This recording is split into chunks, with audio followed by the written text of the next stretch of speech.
Alrighty. Welcome to the first game of the third set of the day.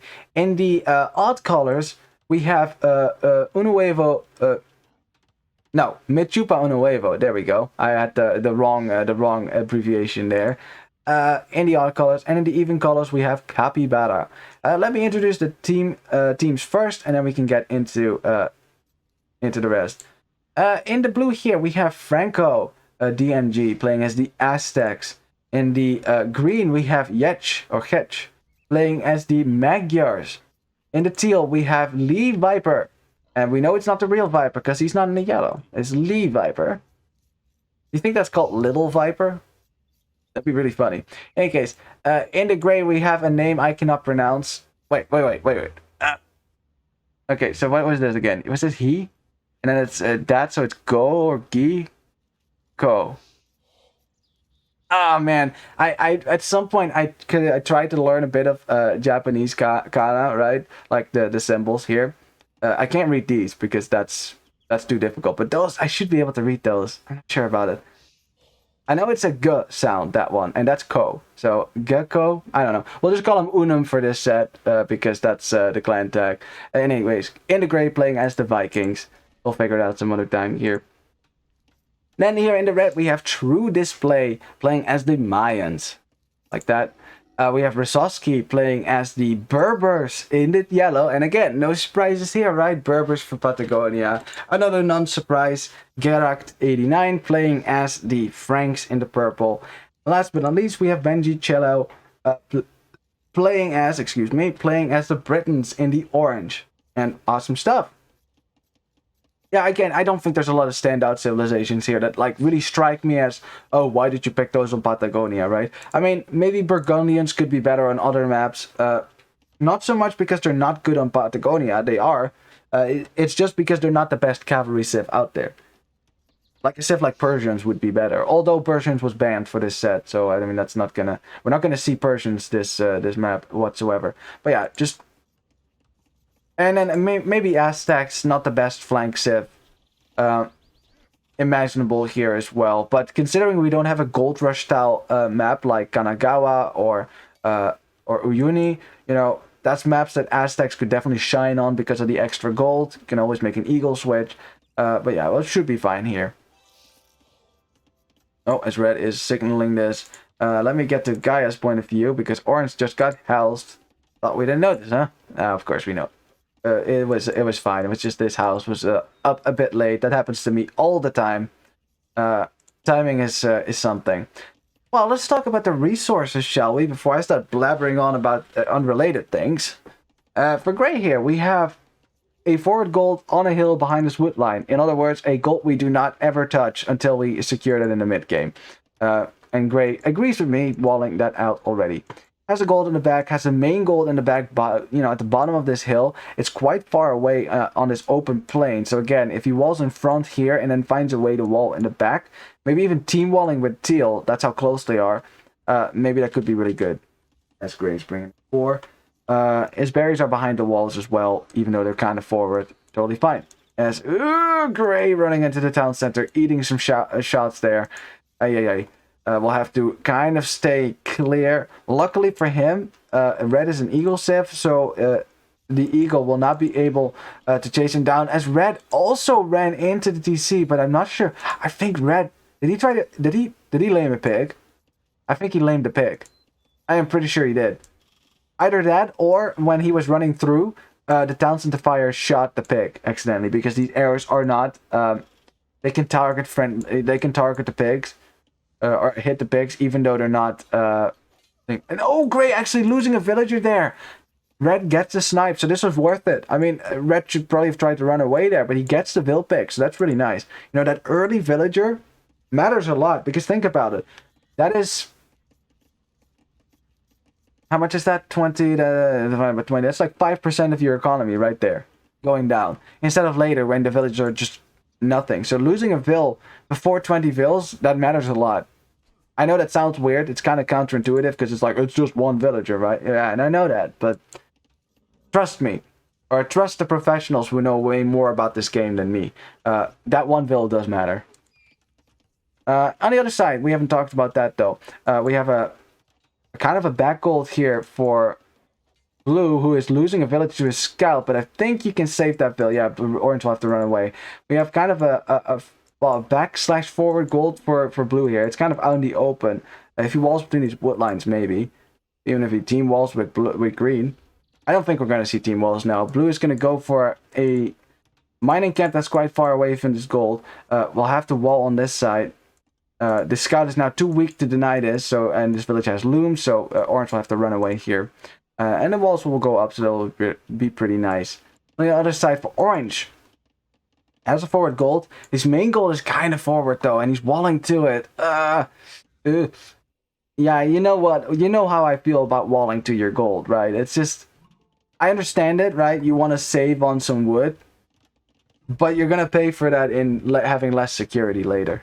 And it has come to bite the person who did that, in the ass later on. Not necessarily though. If you defend with military, you're fine. And did I look at red's resources, or was I distracted before? I think I was distracted, wasn't I? In any case, red has a back gold, which he's taking. He should actually wall down here. Wall between the wood lines. That would be really nice. He hasn't actually walled that much at all. He's doing it a little bit now, but red not making a lot of walls here. Interesting. And oh, purple making it into the walls here for blue, and purple has it's in feudal age, so the scout will pick that villager off. Really nice pick up there for purple, and also keeping that wall open. That's very important as well. I don't still think blue is going to close it off right here. Purple will want to stick around and try to deny that, but there's an eagle here now, so yeah, purple realizes has to get away. But still, getting that villager is still really good. So both gray and blue losing a vill at the start. That's rough. Okay, gray is going to drop a archer range now, because he's going to go for archers. I mean, no surprises here, of course. Going to follow the meta. An archer range already up for red, so he's a bit ahead with that. Idle villages right there. Some scouts coming forward here from green. He's going to try to hit orange now, do some damage, but orange has gotten most of his walls up. Still walled in front of the gold, so I guess that's better than nothing. But still, again, archers can range the gold, right? So if you put archers right there, they can range the entire gold. You're off a gold then if you can't defend that. So that's not nice. And this really pisses me off, this. See, that vill is kind of trapped between these villagers, so only when she moved could he move to bring us gold. And that does not show up as idle time, because the villager is technically still mining gold. I wish they fixed that somehow. I don't know why that happens, because it seems like if there's space for that villager to sit between the vills and mine gold, why can't it, walk out, right? But apparently it's stuck, so... Well, green's going to make his way to the gold for orange, and orange is going to have to abandon that gold for now. Purple does send in some scouts here. Orange is going to lose a villager. He's going to lose another villager. These are Magyar scouts. They have the extra attacks. See how fast the vills go down. Really good raid from green here. So he's going to run away, preserve his scout numbers. Very good stuff. Even splitting up his numbers. Purple is not watching this. He's chasing that one scout, and green's going to go right back to the gold. This is so good play from green. Wow, what a play. That was really good. Do you see that? Purple should have paid attention to that, and orange is now paying the price for that. 5 villagers going down. That is rough. Wow, that was a really good play, that. That was a really good play. I mean, green lost that scout now, I think. But look at the value he got from that maneuver. That's really smart. Magyar scout rush. That tells me that this is not the first time that green has ran around with scouts and tried to kill his opponent there. Alright, we got a little fight on the hill, but yeah, red and yellow are far outnumbered here. Much more military here for Lee Viper and gray. And red is going to lose his archers there. I don't think they should have stuck around there. As soon as they saw that they were far outnumbered, they should have backed up here and tried to preserve his numbers. This is going to be rough. I'd say that the MeChupaUnHuevo team have a firm lead right now. Even though they lost some vills at the start. I mean, orange took heavy losses on his goals. Red is lost his army, can take some losses right now because, again, he hasn't walled that much, right? He's not even walled on the bottom still. His archers were out of position as well. Luckily, he was already kind of done with the berry, so he didn't lose too many villagers over here. But still, this is an awkward position to be in for sure. Steel will have to come here with some help, but he's sending spearmen. A tower now from red because he wants to keep this army away. Even though a gray would already have backed up from this archer force, so this tower is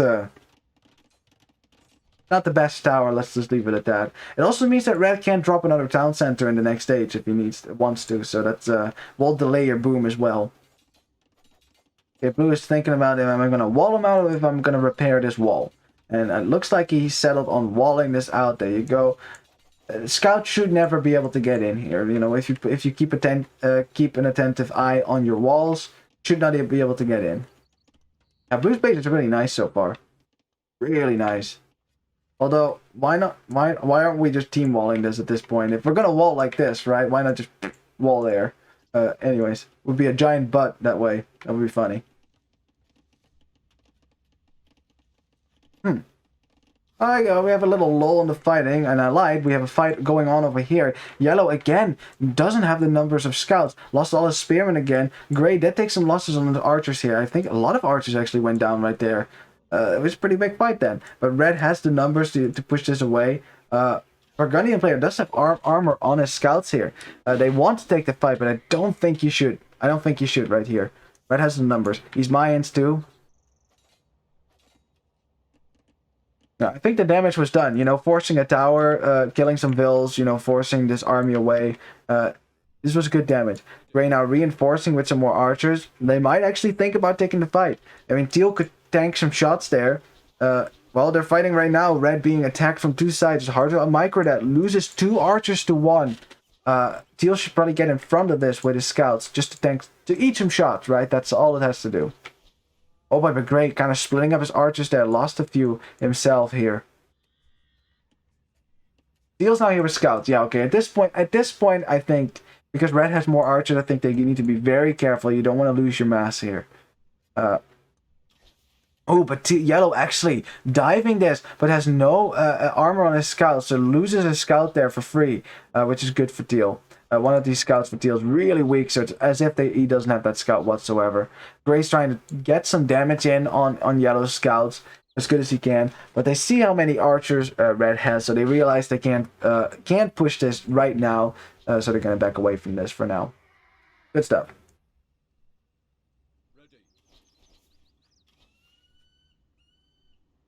Alright, I need to talk.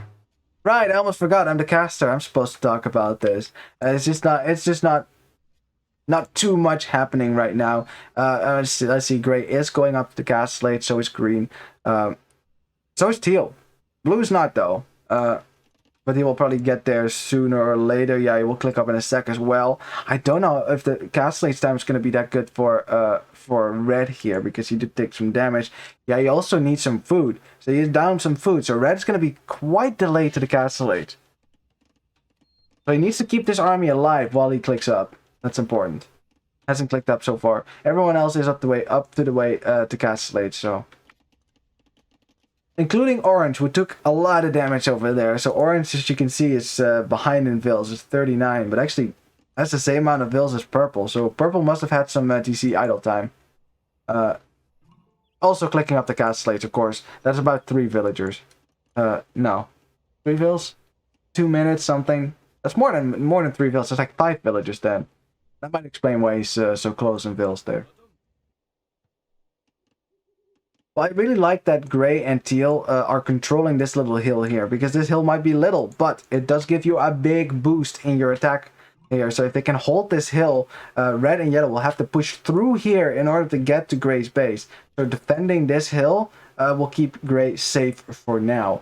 Well, they'll have to walk all the way around if they want to go somewhere else. And Red probably realizing that he's a bit behind is going to drop a market. Maybe to sell off some excess resources. Also for the vision, right? You want to be able to see what Yellow is seeing. But his crossbows now for Gray, and Red is taking that fight. Oh, Red, why are we fighting here? Why are we fighting? There's lag here. Oh, so many archers going down here. Yellow can't even address this whatsoever, because scouts are not that great against the... not that great against crossbows, as we saw in the last game from Clan Ark versus Mushu. And Red losing a lot of his archers there for... You know, I want to believe that it was because the game was laggy and Red didn't see it in time, right? That he didn't want to take the fight, but that was not a good fight for him whatsoever. In case Green now coming forward some knights. No +2 yet, but of course you get that attack upgrade for free, and the +2 is about to kick in here. So these knights are going to be pretty damn strong. Already fully upgraded for castlates. Magyar knights, I like that.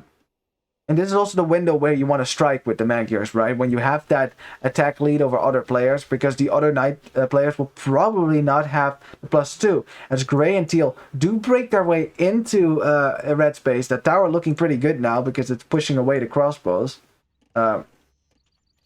Yeah, Red just has to hold here. Red is score lead of his team, but oh boy, the gold that Red is taking right there is not as protected as the other, and Teal's gonna make it to the gold.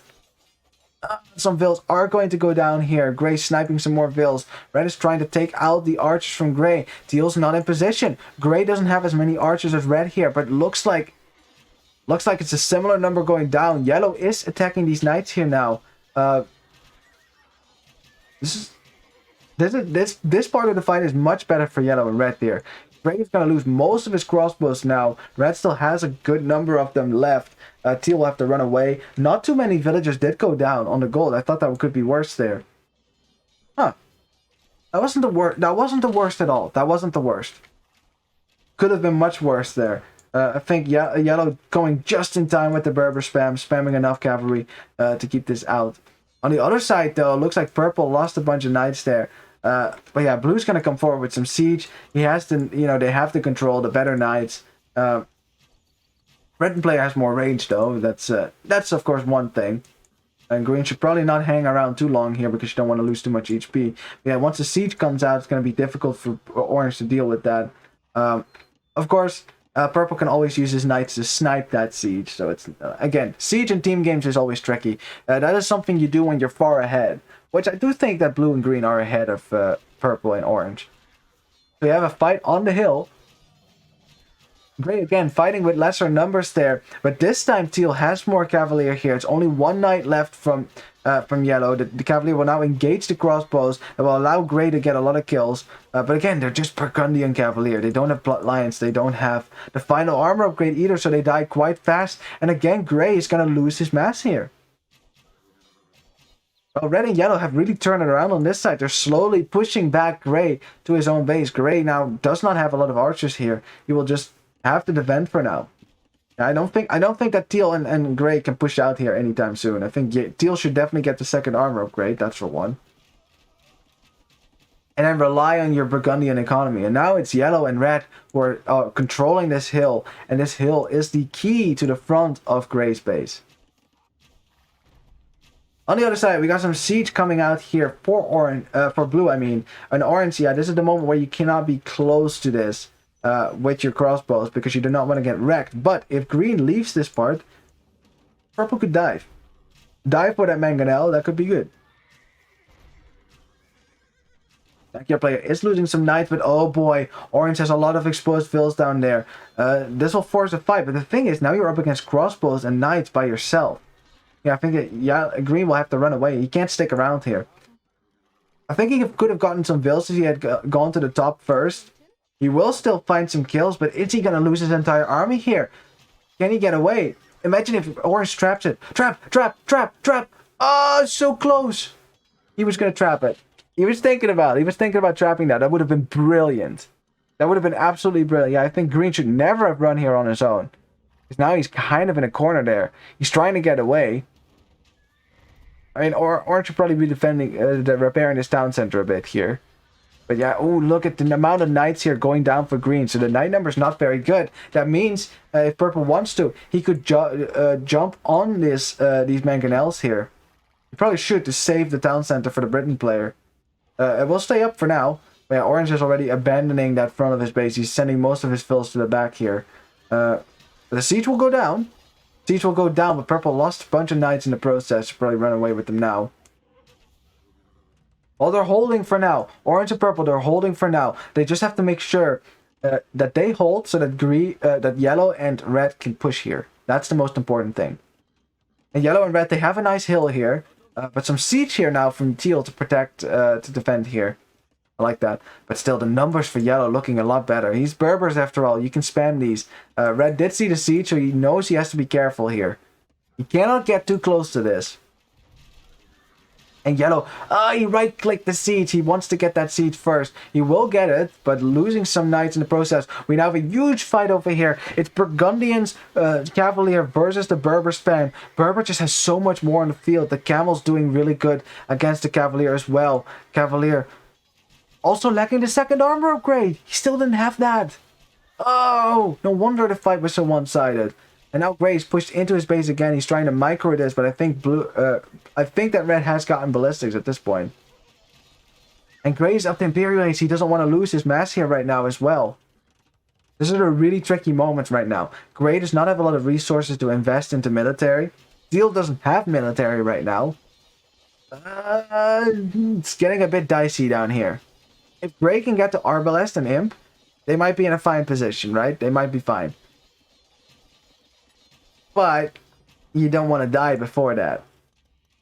Especially, you know, because blue and green still have to push as well. Looks like blue came forward, dropped a castle on the wood line here for orange. Denying a bit of farm space as well. And also the gold a little bit as well. So I like this. This castle might have even gone a bit closer. Then you can mine the gold yourself. Gray's halfway up to the Imperial Age, but he does not have the number of crossbows to contest this. Again, red just has more crossbows. That might just be because he's Mayans. Crossbows are cheaper. But, ooh, okay, wait. Red now not paying attention to his units here. That wasn't very good.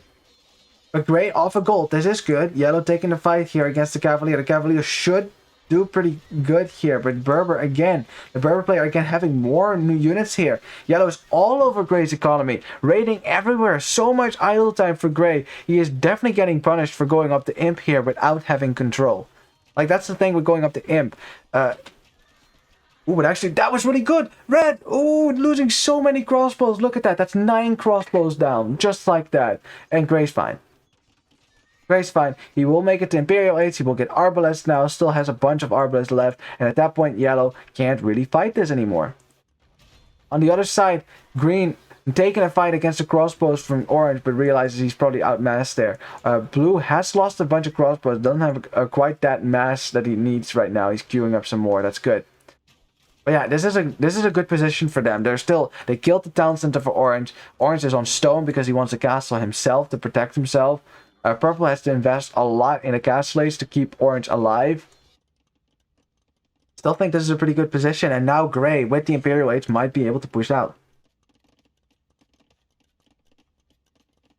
This is when Vikings are the most dangerous. Early Imp, when you get there faster than your opponents with your better economy. But Gray does only have 59 villagers. So again, going to Imp, he paid for that, right? It's always risky, as red is going to drop a castle now to protect this hill. Gray also doesn't have a castle of his own. He probably wanted to castle this himself at some point. So there's nothing to trap this down. And red is an Imperial Age. I think they're fine. I think they're fine. This castle will go up. I don't think Gray can deny that. Then red will have Arbalest to defend this hill. They're trying right now. They wanted to deny this castle because this castle is horrible for them. But it will go up. Oh, it's such a great position. You can start trapping down all of these buildings. This is such a nice position for red and yellow right now. There's some random pikemen and knights here. It's weird. And I think orange, with the sheer mass of crossbows he has for now, if he doesn't lose them to the Mangonel, that is, I think they will still be able to hold here. You know, he's taking some damage, but orange and purple, no. They don't have to push out here. All that orange has to do, he just has to hold. That's what he has to do. Because red and yellow are getting ready here to push this. Because Gray, again, yes, he made it to Imperial Age, but he does not have a great economy, and he did lose a lot of archers before he got there. Like, that's the risk of going to Imp without getting map control, right? Because if you don't have military or map control, like, you don't have a firm lead or something like that, going to Imperial Age is a huge investment. It means you can't make a lot of units in the meantime, and that might mean that even if it's even, right, you might lose position in the meantime, and that by the time you get to Imp, you just die. Now, Yellow should probably think about going to Imperial Age himself, because his knights are not going to do too well against the Arbalest at this point. Yeah, so I think either that or raid Teal, right? That could work too, because Teal has a lot of exposed villages right there. Imagine sending these knights around now, because Teal has to keep his army here to protect Grey a little bit. But if you force Teal back into his own base, it's just Grey against Red, and I think Red will still win that, even though Red's Arbalests are attacking a barracks instead of the archers. Red does have a slight hill over there. I don't know why those Arbalests ran forward. I think you right-clicked one of the Arbs and Grey moved them back, but yeah. Grey's going to start losing the front of his base here. And again, he's on what? 73 vills. He actually got his vill count up significantly here, but look how many areas there are to raid here. If ever Teal leaves this, Yellow could easily raid this. But Blue's an Imperial Age as well. We have a giant fight over here as well. A hill controlled by Blue. That's a really nice hill for him to control. But look at the sheer number of crossbows that Orange has. Even though he's not an Imperial Age. But he'll want to take this fight right now. Because as soon as there's Arbalest for Blue, it's going to get dangerous for him and for Purple. And you don't want to hang around this Siege Workshop either. Man, Blue with the forward production though. Like, look at this. 4 town centers. He's like...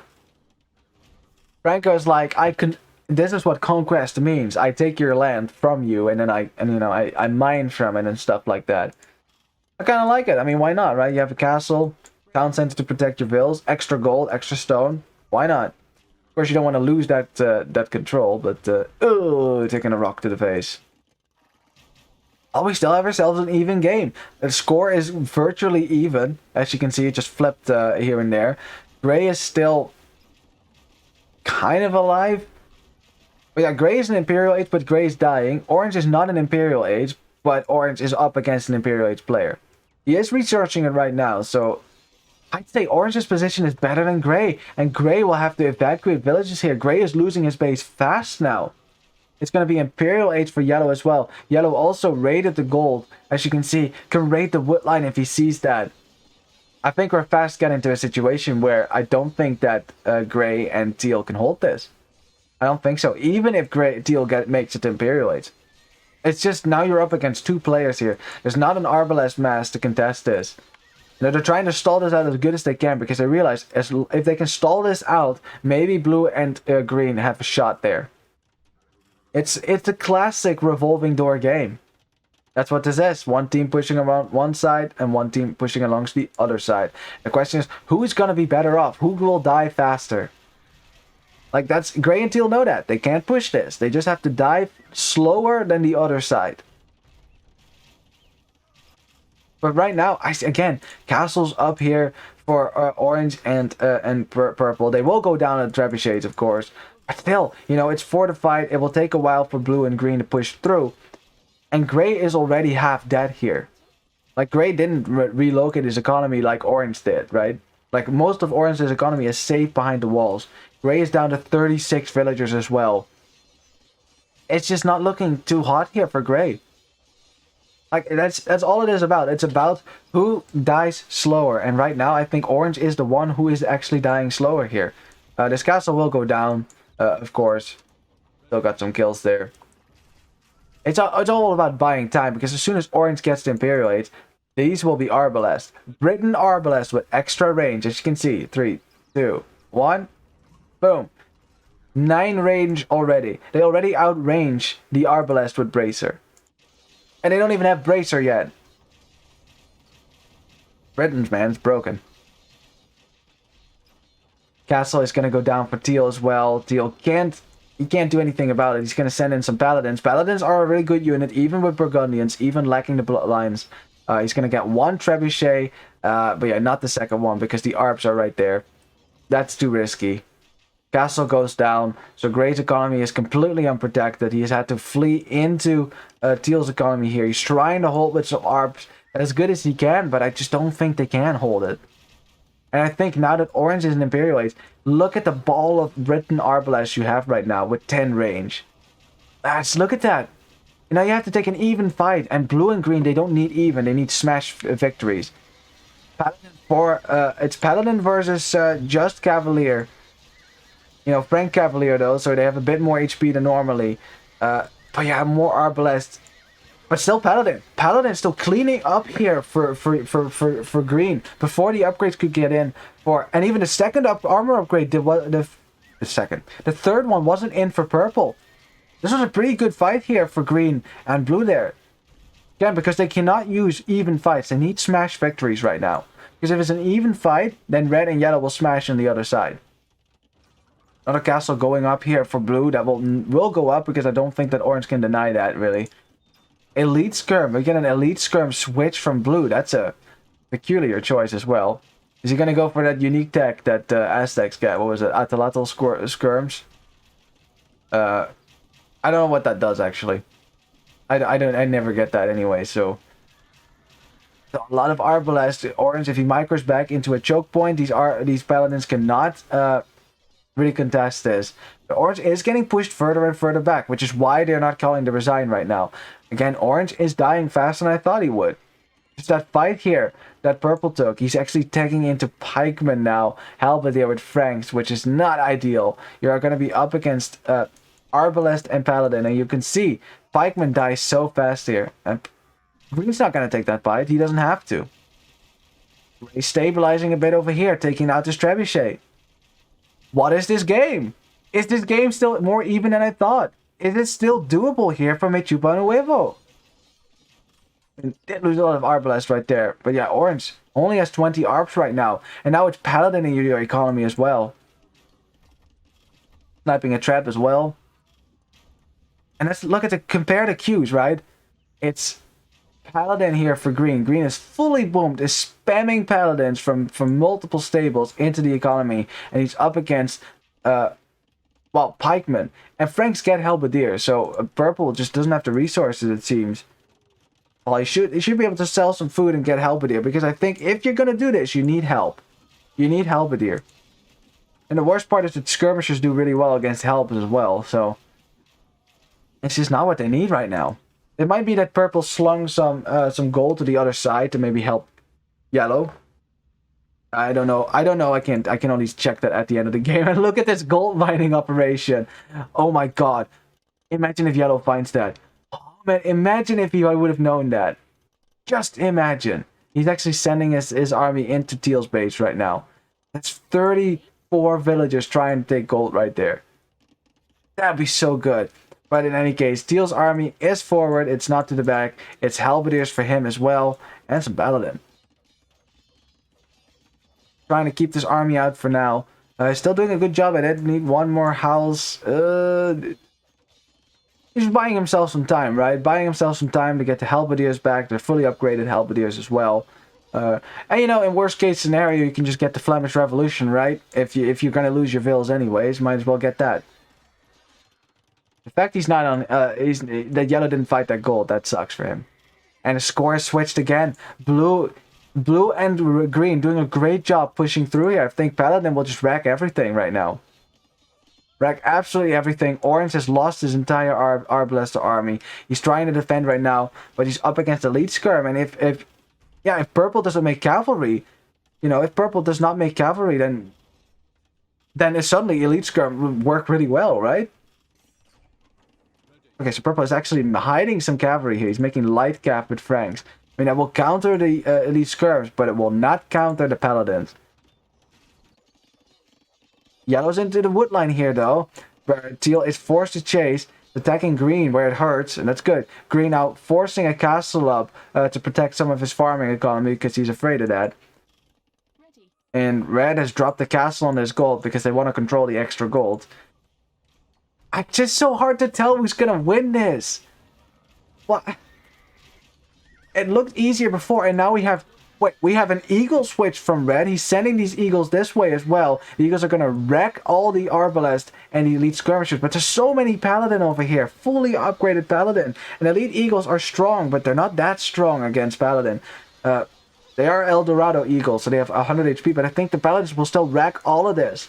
They'll just wreck everything. And that was an expensive army. That was a very expensive army for red. That was all the way over here, not there. I mean, the Eagles will definitely help clean up the Arbalest, but there's just now you don't have the numbers over here. It's Paladin for Teal as well. Paladin will clear out the Berber Cavalier for sure.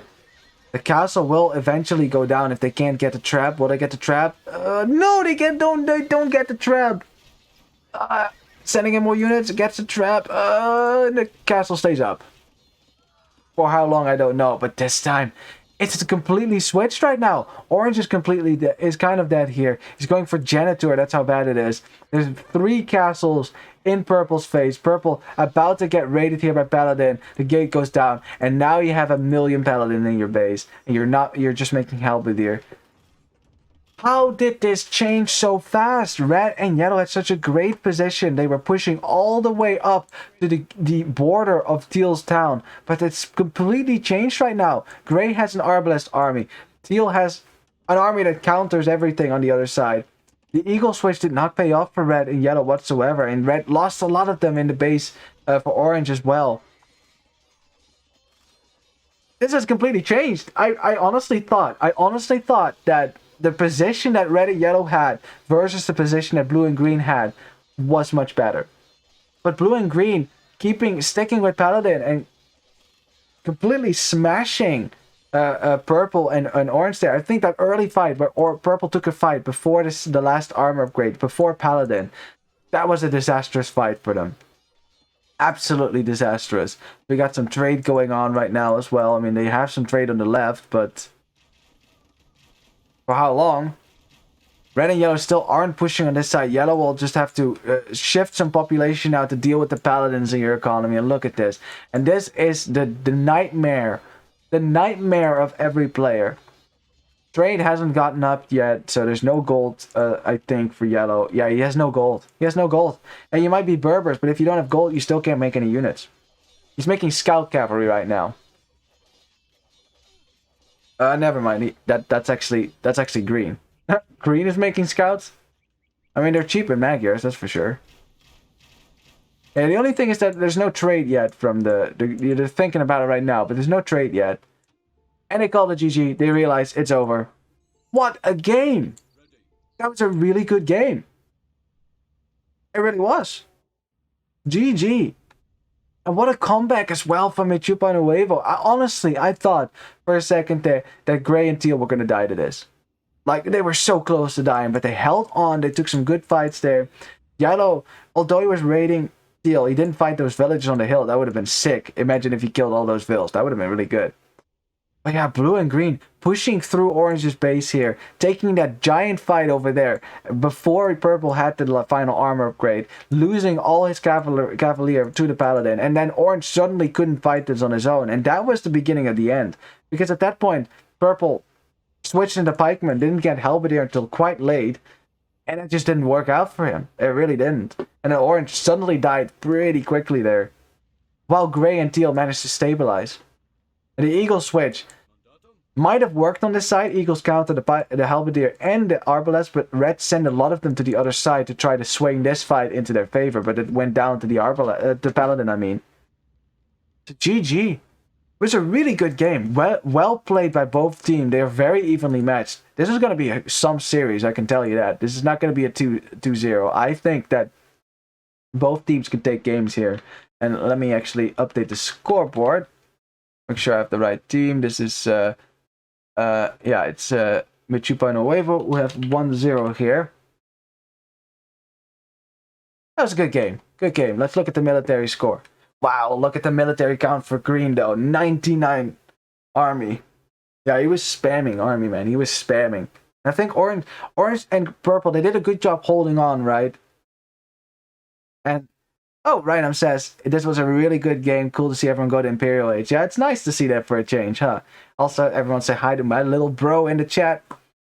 But you could make it to watch here. But yeah, the military count. It was so even. I don't, like, if you look at the timeline, look at this. It's almost a flat line, right? It goes back and forth, back and forth, back and forth. But then here, this fight, right here, this fight that orange and purple took. See right there, purple lost his entire army. He didn't have an army to upgrade to paladin, and then green had the paladin numbers, and that was the deciding moment, I think. Because until then, it had been pretty even over here, you know, all in all, right? But then right there, that fight, that was the critical moment. Because at that point, gray was already kind of dead, but gray stabilized, and orange and purple lost control. And that was the deciding moment there. Well, GG. We can look at the economy if you want to. Yeah, there is some slinging going on. Really good food economy for the Berber player. Look at that food economy. That's really good. Closely followed by the Magyar economy right there. They had the best economies in the game by far. Orange's economy was pretty bad there food-wise, but of course you're a flank player. You only need wood and gold. You don't need anything else. And again, a gold collected here for red because he controlled a lot of the map. Really good as well. The villager highs. Yeah, orange never got to a full boom, but neither did gray, and gray made it work, and so did orange, but gray made it work a little bit better. And gray was actually further behind. He actually boomed until 79. Like when he was pushed back, he had only 50 villagers or something like that because he took a lot of losses there. So, oh well, oh boy, are you ready for the second game? I am. I want to move on here because the second game is going to be. Ha! Yeah, I told you. I told you. I knew it was going to be that. Here we go. You'll see. I was so right. Anyways, it is Iceburn. Welcome to Iceburn, the second game of the third set of the day. This is the home map for the Capibara team in the even colors here. And they went for expected Civ picks. Let's just introduce the players here and we'll talk about it. In the red, we have MeChupaUnHuevo going for Teutons. I like that. Defensive Civ on the flank. Good stuff. In the yellow here, we have Gerok going for Byzantines. I like that as well. I might have even liked Byzantines more in the red, but yeah, Teutons, Byzantines could be good. In the purple, we have Rozovsky going for Indians. Good stuff as well. And then here, in the orange, we have True Display going for Goth. Yep, I called it. I told you that was a good that could work out, and that works well on this map. Actually, you will see if I explain it to you. I'm glad that orange agreed with me here. I've seen this work, so we'll see, of course. I mean, honestly, again, I am saying that this works, but you never know how a game is going to go. So it's not like we already know that Capibara is definitely going to win this, but we'll still have to see what the other team, MeChupaUnHuevo, will do. We have proven that they can come back from being behind there. So in the blue here, we have Franco going for Vietnamese. That's an interesting pick. Very defensive archer civ, but we'll see how that works. We have Lee Viper in the green going for Lithuanians. I like that. We have Unem going, or Teal, going for the Turks. I was wondering if we're going to see Turks on this map. Turks' late game army is very strong. If you get there, of course. So that's also a thingy. And last but not least, we have Khmer now from Yetch, or Hetch. And Khmer, again, in the gray. Again, because it is in this position, booming, it could be really good, but I don't really like the late game stuff for Khmer if you don't have siege on the field. So, we'll see, right? We'll see. I understand the pick, but we'll talk about it. So let's talk about the map first, shall we? So Iceburn, as you already saw probably, all the players start in one line with all the wood on the map is in between these players, in a straight line like that. It's the craziest map in the tournament by far. Then you have some resources kind of around that, like this, that are quite open. So, yeah, it's difficult to defend yourself, of course. You don't have any boars, so if you want food, you have to go to the outer rim here, which is where the fish is. If you can look at this Swiss cheese of terrain right there. Lots of shorefish that teams can take. There's more shorefish in the middle here, but you have to contest this with your opposing team. Like blue can easily get to this as well. And red actually already going over the mill, which is it's a risk, but it's worth the risk, I'd say, if you protect it with spearmen and things like that. So it wouldn't surprise me if people do make scouts to try to kill each other's fish. I'm going to go to Gaia's point of view. For the rest, it's a wasteland out here. There's some golds and stones that you can control in the late game. That's one thing, and of course, you want to be able to trade right across one of these lengths. So we'll see teams move there later on in the game as well. Now let's talk about position, because position is so important in this game. Me had to take a sip of water there. Now, on this map, you probably have already guessed, if you've seen this map before, which I think lots of you have, you'll know how most of these games play out. But of course, just to make sure that everyone knows what's going on, red and blue will be, as we had some lag here. Looks like blue or teal is lagging someone. Azul, that's blue. Blue is lagging. I think so. Okay, anyways, talking about blue and red, they have the worst position in the game in this map, right? I mean, they're right at the front. All the aggression will go by them first. So, often case, they don't really get the boom. They get destroyed sooner or later, right? Sooner or later, they will lose their base. Not always, but yeah, it's likely. So their role is different. Their role is to delay the opponents as much as possible, to hold their position as long as possible, to buy time for the players in the back. So you'll see that blue will probably, you might wall up here, you might castle up, tower up, you might go forward with towers as well, you know, just to try to deny red the boom. But yeah, you're basically a punching bag, that's what you are. That's the role that you have to play. So you often see very defensive civilizations, like Vietnamese is, I guess, good in that regard. Teutons is very good. And hi, look, how you doing, man? Teutons is good in that regard, defensive. Byzantines I like as well because the extra HP on your buildings. Koreans is a really good civ for that as well. With the towers and war wagons, definitely a very good pick as well. So these are some civilizations that come to mind for me when thinking about what civs are good as being punching bags, right? Now the player to the right and the left of that are the first pocket, right? They can, of course, they're a bit further back. The aggression is not going to come to their base first, but they will still have to join the fray pretty early on. So what often happens is that these players go for scouts. So you kind of need some aggressive civs there. Byzantines is fine there. Lithuanians is really good in that position. Bulgarians is a great civ for that as well. You always have the option of Krapos rushing your opponent, so that's a good thing as well. But yeah, you go for scouts and knights, and you support and keep your flank alive as long as possible. And the two players in the back, teal and gray, they have two choices. Either they boom or they join the fray. So teal might join up with the fight earlier on, booming a bit less. Gray might just boom all the way into Imperial Age. You can either boom into a really great Castle Age economy and then spam Castle Age military, or you boom into Imperial Age, right? And then you use that to push while your team holds off the enemy for you. Which is why Goths is such a nice pick on this map. Because what is the one problem that Goths had? Their economy sucks because they don't have any bonuses, right? So they take a while to get to that spam, that boom that you need in order to spam infantry. Now guess what? When you're all the way in the back here, when there's 3 team members in front of you who can take damage, the Goth player can actually boom in this game. They can go fast castle, they can go fast imp if they wanted to, immediately get to great economy, and then once they reach that, start pushing back your opponent with an infantry spam.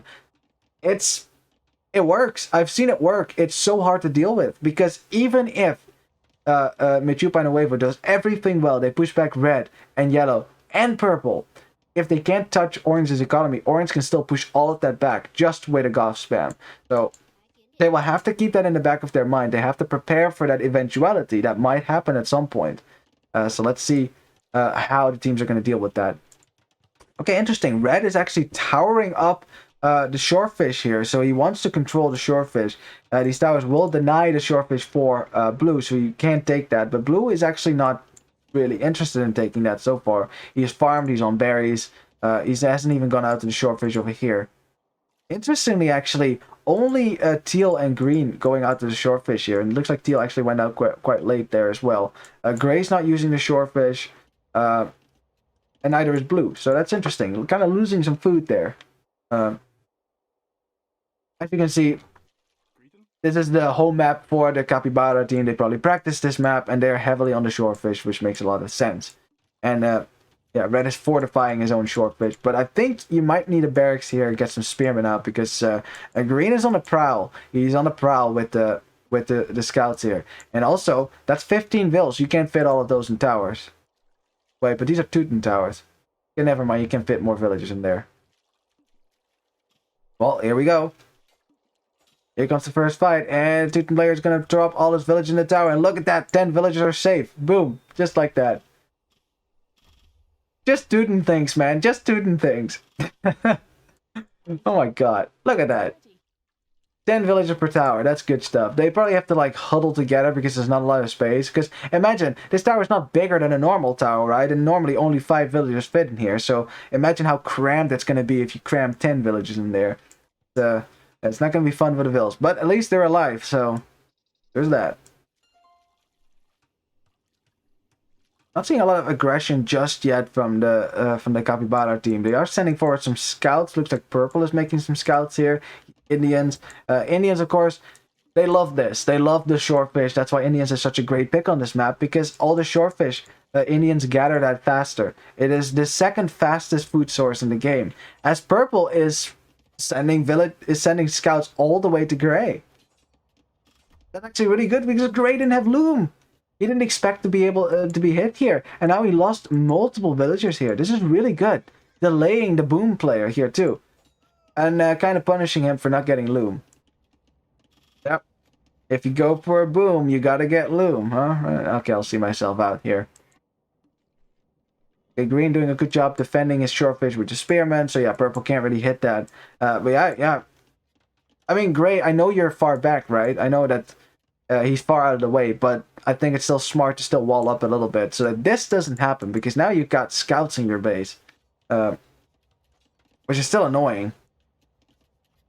Loom now in for Gray, but yeah, Gray took some damage there. He hasn't cast slaves. The thing is, hasn't been able to drop any town centers just yet. They're being denied right now by purple and yellow. This is really good, because orange can drop town centers. See, this is what you want to do if you're booming, right?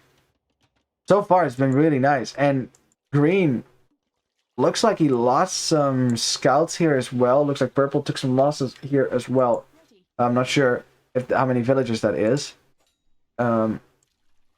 These scouts have armor though, but that won't really help you against the spearmen. But they also got a vill there. Very nice. And run away. Also nice. Okay, and that's the thing too. Now Gray has to make knights here to defend himself. It's not a free boom so far, and that's the one thing that you have going for you if you're in the corner here. As the knight cleans up the scouts, very good stuff.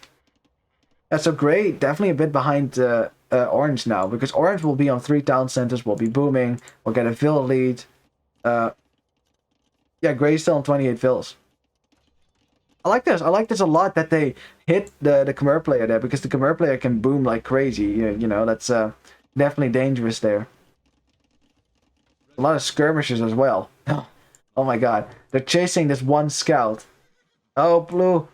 You gotta put your units on defensive stance, man. Okay, he realized. Very good. And also the thing is, red has been able to take this shortfish without any...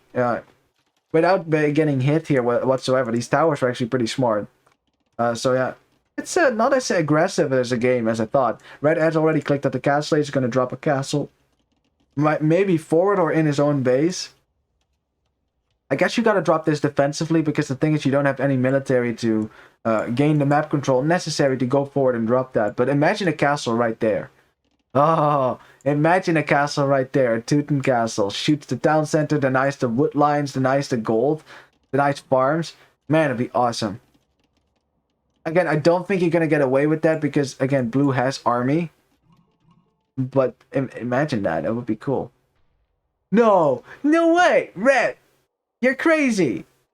Red is taking shorefish from this shorefish pond. I have never seen this. That is cheeky, I can tell you that. I mean, Teal is not taking this, right? But he went all the way out here to take the shorefish. I mean, you have a tower, so I guess, but... I mean, he's only sending 2 vills, so it's a lot of investment for just 2 villagers taking shorefish. Oh, no, he's sending more villagers. He's probably also like, oh man, I can't believe I got away with that. That's hilarious, though. Scout. going to go... No, he's not going to go down because you got bloodlines. Takes a longer time for the vills to kill it. It's going to kill 2 villagers. It's very nice. 3 vills? No, gets 3 villagers. Oh, that must be so tilting for Teal. And another vill could go down here. Yeah, another vill could go down. And... Whoop, there he goes. Oh, Teal didn't... Oh, that explains a lot. Teal didn't have Loom. There you go. Teal is up to Imperial 8s here with Turks. Went fast imp virtually, I guess. Didn't have Loom on his vills. I know in Arena you usually don't get Loom, right, when you do this sort of going up. But this is not Arena, right? This is Iceburn. They will find your villagers. They will kill your villagers. And Teal just lost 3 vills there because he didn't have Loom. And Red gonna go for it. Is gonna drop a castle right here on 2 golds. Yellow is here yellow is here with some camels. Red is here with some knights. I don't know. I think the MeChupaUnHuevo team is playing this a bit too passively, right? Like, yeah, Teal is in the Imperial Age. He can make some hand cannoneers, but like, I don't know. The economy can't be good for Teal, right? Yeah, he's only on 31 vills because he's going fast imp. You get some bombard cannons out. At least with the bombard cannons, you can snipe this castle. But it's such a great position for Yellow and Red here. And Yellow and Red have not been touched at home. Red should probably start expanding into some farms at some point. And, okay, when I said haven't been touched, I mean has just been touched at home. Gray raiding the stone there. That's really nice. But Red saving most of his vills there.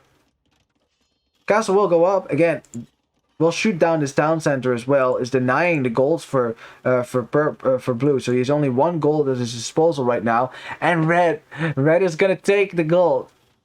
He's taking revenge against blue, right? Because blue did this last game. He took he town centered the opponent's gold. And this is pretty nice. I mean, if you're gonna go fast imp with any civ, Turks is the way to go. Because you get chemistry for free, which means you can get the bombard cannons out almost immediately. Bombard cannons are very expensive though. And it looks like Yellow is just going to dive this. He's like, yeah, that's nice. You have a bombard cannon. Do you have an army? And the answer to that is no. So that's an expensive unit to go down. They could kill the other one as well, I think. I think it will go down before the castle goes down. And I remind you as well, if the Teuton player gets Coronations, this bombard cannon does not outrange the castle anymore until the Turkish player gets artillery. Okay, well, Blue's here to help now. Blue has a good number of army. Again, I don't understand how this castle went up in the first place when Blue has this amount of army here, right?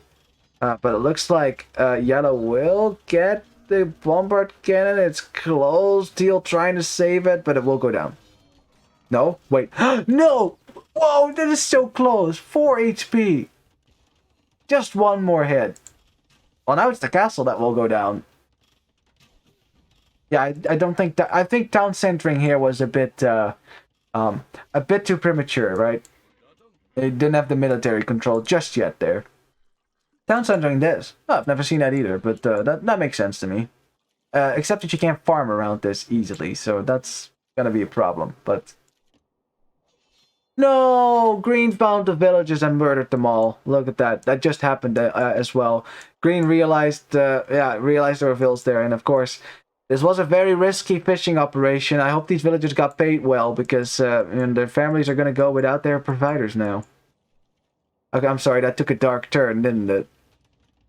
In the meantime, we have bombard cannons for Teal here. It's 2 bombard cannons as well, so yeah, this castle will go down. Again, I like the castle, but of course it's difficult when you have a Turkish player who just goes fast imp. Purple breaking in on the other side though with some Indian camels here as well. Indian camels have extra pierce armor and they do well against buildings as well. So yeah, Blue has to be off a gold right now. His army is all the way on the other side, so he's sending back his pikemen. A bit out of position, but yeah, Purple is just gonna run away here. Can't really find too much damage here, so we'll just have to get out of here. Let's have a look at the vill count, shall we? 109 villages for the Goth player. A castle is up, and he's going up to Imp, getting Anarchy already. And this is the thing. Look at that. 2 castles to protect your economy on either side. The barracks will start coming up on the front sooner rather than later. And this is just what you want. And great, because he took damage at the start and had to make some knights. he's only on 66 vills. And the thing is, why I don't like Khmer in this matchup is because what do Khmer do when they boom? They can make Cavalier, yes, but really what they want to do is make Hussars, right? Using that food economy to spam a lot of Hussars. And then the Goth player is there with Halberdiers. And the Goth player can counter that. Which is why Khmer versus Goths in late game. I mean, Goths will win that. Goths beat virtually every civilization in late game if they can get to that span. And True Display is going to show us a good display of Goth power in a second here. Barracks are going to start to get up here. This is going to get very tricky for MeChupaUnHuevo. They do not have a forward position on red, yellow, and purple. So red and yellow, their bases are all untouched virtually.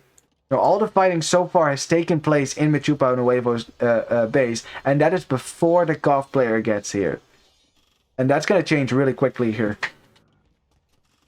Look at that, Gray actually has the lowest score out of the whole. Just compare Gray's score and Orange's score, and that should tell you something. Like for the rest, the three players at the front are even-ish right now, even if the fights are mostly in MeChupaUnHuevo's base. But just the fact that Gray and Orange are so far, you know, there's such a difference between the two players. I think Orange is going to destroy everything here. I think so. I mean, the Turk player, right, has hand cannoneers, so hand cannoneers do counter the infantry. But there's not that many. There's not that many. Red can always get in front here with some knights, which do pretty well against the hand cannoneers. It's gonna get tricky. I mean, they are using that fast aim to push back here.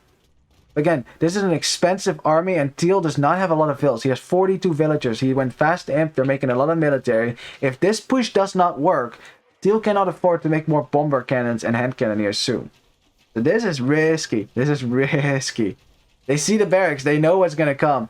Huskarls already coming out for Orange. Or Huskarls will absolutely wreck whatever Blue is making right now. They still miss some. They still lack some armor here, but you only get one more.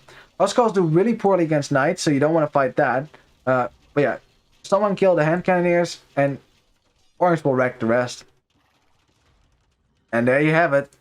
Perfusion is cute in this castle. Combined with conscription, perfusion will make Goth units be trained almost, what, 100% faster? It goes so fast, it's nearly instant. So even if you like manage to kill the first wave of Goth army, they will just spawn another one, and there you go. All the hand cannoneers have gone down as well. The Goth player doesn't care about losing these units, they're cheap. He's actually chasing down these bombard cannons. And look at this. Look how fast he will start to reinforce now. Especially when this completes. Just hang on a sec. The fusion almost there. Look at that. Look how fast that goes. Everyone knows about it, but look how fast that goes. And now it's going to be a spam. This archer army is completely worthless. Vietnamese do absolutely nothing against Goths. Yeah, pretty much nothing. Like, that's the thing with Goths. Because they counter archers, they counter cavalry with the halberdiers, they force you to go infantry. And then it really becomes, can you make infantry that is good at killing Goths, right? Like Japanese have good infantry, Burmese could do it, Malians could maybe do it, Vikings could do it, Celts maybe, you know? But none of the civs that MeChupaUnHuevo have on the field. Khmer can't do it, Lithuanians probably can't do it, unless they spam halberdiers, but they just get eaten up by the Huskarls here. Teal could do it with a massive hand cannoneers or janissaries, but he doesn't have the economy to go for that. He has 49 vills. He can't afford more of this. Yeah, and a Vietnamese player definitely can't do it as well. You're an archer civ. This is your worst nightmare. This right here. And there's so little you can do about it. Because you have to kill Orange in order to stop him from getting here. Like, the way to beat the Goths is to make sure they never get to this point. But how do you do that on a map like Iceberg? Like, how do you get to the Goth player to kill him? Now, well, of course, they did show that it's not impossible. Like, they did hit Gray at the start. And I think that MeChupaUnHuevo, they should have done that to Orange as well. Like, the moment you see a Goth player right there, you should immediately make sure you hit them. And make sure that they can't get to this point. Because right now, Blue's going to die really quickly to this. There's absolutely nothing you could do against this. It's fully upgraded elite Huskarls. That would just wreck everything. And Teal does not have the numbers here of hand cannoneers to fight this even. I mean, hand cannoneers are the answer. They do pretty well against us, high pierce armor targets, but in the meantime, I mean, Purple got into Gray's base. I don't think he killed that many villagers. Yeah, Purple. I mean, Gray, 93 vills. You know, he doesn't really have that boom yet that you need in order to push back the Goth player or raid with Hussars. He's actually making ballista elephants right now, which if he actually had like 40 ballista elephants right now, that'd be really good. Ballista elephants will destroy Goths. Like, ballista elephants destroy most things. Actually, longswords now for the Lithuanian player, but yeah, he's in castellates. I don't think he's ever gonna get the imp either. Not when a Goth player is just swarming for your base. And look at that. Blue is kind of dead, and now they're just gonna push forward and forward. Paladin coming in for the Teuton player. Teuton Paladins are scary. Now, what I would like Orange to do is to build more barracks. Build barracks is here. Like, that's what you do with the Goths. You send shit forward. You don't even micro it. Just send it forward, and you just keep building barracks behind it. Right? That's what you do with Goth. You can easily reinforce as quick as you can. And look at this. I mean, this is like, if you play yourself, this is your worst nightmare. Ooh, and we got some ballista elephants, but it's only 5 ballista elephants, 6 ballista elephants right now. Look how good they would do against this. Imagine if you had like 20 here. Imagine if Grey didn't lose these right now. They're so tanky as well. They only really die to Halberdiers quite fast. Or anti-siege unit, actually, because they're counted as siege. Are they? Wait. No, I'm not sure about that, actually. I have to look that up. But look at that. Look how well... That was 5 ballista elephants. Look how well that does. So this is the answer that the Khmer player has. It's just he doesn't really have a lot of them right now. Doesn't really have a lot of them. I wonder if they picked both these civs just for this, so they could counter the Goth spam. It's risky though. Because even if you're chasing that at the back, that means at the front you're not really helping, as Red built a... Oh no, it's from the castle earlier. I was already like, why did Red build a gate for Green? That's kind of weird. Yeah, Orange can just spam Huskars all around right now. And that's the thing too, right? Your Orange right now is buying a lot of time for Yellow and Purple and Red to get up to the Imperial Age, to get their preferred army type, right? To take the pressure off of them for a second, even though they weren't really under that much pressure to begin with.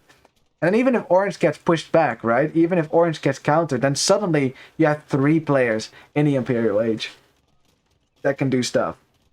It's going to be Imperial Camel for Purple. It's going to be Paladin for Red. It's going to be... what's Yellow making? Yellow's making something with Archer armor. Byzantines... Arbalest then? Guess so. Or Skirmishers. Oh no, he's just going to go for Byzantine Skirms. Of course he is. Why would I even question that? Of course it's Skirms. Yeah, now Grey's getting raided here by Huskarls, who absolutely don't give a crap about Town Center Fire, because why would you if you have 10 Pierce armor? It's a massacre in the rest of Blue's base as well. He had built a little town here on his gold, but nope, they broke through a hole right there. I don't think Blue was aware of that hole, but yeah, Blue is down to what? How many villages is he down to? 37. Yeah, that's not ideal. He is expanding out here. I like that. I like the expansion. Same for Red here. They're like already expanding to the corners, thinking about late game, controlling the extra resources. The only thing is that what do you do against this as MeChupaUnHuevo? It's just so much military on the field right now for Capibara. They played this map perfectly. This is exactly how you're supposed to play the map. Pick the right civs for it as well. I wouldn't say that MeChupaUnHuevo's civilizations were necessarily bad, but Capibara's civs were just better. And now it's Heavy Camel, it's Elite Skirms, it's Paladin, which will wreck these hand cannoneers, and of course it's still Goths everywhere. I think that's we're gonna go to a game 3 here. I don't see a way back from this. Like, MeChupaUnHuevo never had a forward position anyway, and now they can't push this back, ever. There's just no way. Not with forward castles on you, not with this much spam. There's no way. Even with the ballista elephants. Which again, not a lot of them, and they don't do that well against Paladin, of course. We are going to go to a game 3. There's no doubt in my mind. Yeah, even Hussar spam, I don't think that's going to save you here either. Man, the amount of military, the castle for green here is going to go down. The town center has gone down. His entire town has been wrecked. He is down to 6 villagers. He is down to 6 vills. Blue is at 40. Like, there's no way, right? There's just no way. There's no way. Like, I mean, the Capibara team will have the resources to spam all their units. They will have the expansion to get the extra resources. It's going to be Paladin that are about to run into Gray's economy here as well. And Gray, I don't think you're going to be able to keep those out. Oh boy. Oh boy. We've seen this before. Dude and Paladin in your economy, they're slow, but once they get there, they will wreck everything. Because you have to fight them now. And there's absolutely nothing to fight them, and there's a hole. No! Oh god. Yeah, this is going to be GG in about a minute here. Just watch as Gray's economy goes down. Let's see, Gray, 105 bills. Okay, they're gonna call it GG. Thank God, because the massacre here, would have been disastrous here. And there we go.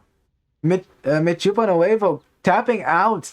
Capibara securing a victory, tying it up 1-1. Let me update the scoreboard here so that reflects that. And this was a really good game again. Really good stuff. So yeah, I mean, I don't really want to say what went wrong for the MeChupaUnHuevo team. I don't think it necessarily went wrong. It's just they were a bit outsived. The Goth pick here is just really strong, as you can see. If you can't stop that spam still is really terrifying. Now I like having Turks and Khmer. Like if you go for Ballista Elephants and Turks a hand cannoneer counter, could indeed do very well against Goths. It's just that Teal never had the economy to really produce a lot. The Khmer player was kind of behind in booming to the Goth player, which says a lot, right? The early raids from purple and yellow really set Gray back, and I think that was a deciding factor as well. When the Goth player is out booming the Khmer player, you know something's up, right? Because Khmer boom is insane.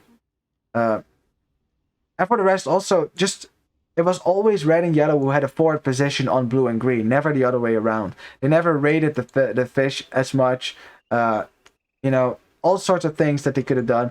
Tells me that they might not have been that experienced on this map. This was, of course, the home map for Capibara. And yes, they played it to the perfection as well. So, really good job from them. Let's have a look at the statistics here. We do want to see that. A true display of Goth power, that's for sure. Look at that KD. Look at that. And you like, look at this. You're like, that's Goths? That's a Goth KD? And yep, that is a Goth KD right there. Only on this map, man. 318 kills, 164 losses. That was a great KD. Unfortunately, green and blue bearing the brunt of that one. Army count really high as well.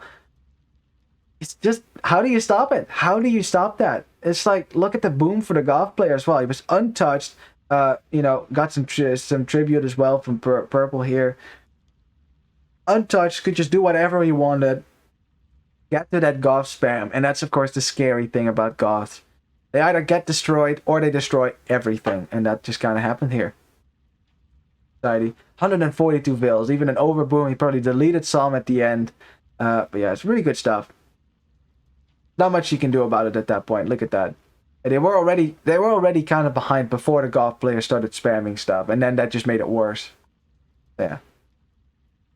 Well, this is not good for MeChupaUnHuevo, of course, but this is good for us because that means we get a third game, and we're, of course, very happy about that here. That game will be on Ciudad Fantasma, which we have not seen very often. That is the home map for MeChupaUnHuevo. Let's see what they have prepared on that map, and let's see if Capibara will be able to complete the reverse sweep, or if MeChupaUnHuevo will close this out with a 2-1. Here we go. Alrighty. Welcome to the third game of the third set. We have a 1-1 on our hands. It's a tight game between two teams that are very evenly matched. The games have been really good so far. But this, of course, is the game that it all comes down to. Who is going to win this set between these two teams?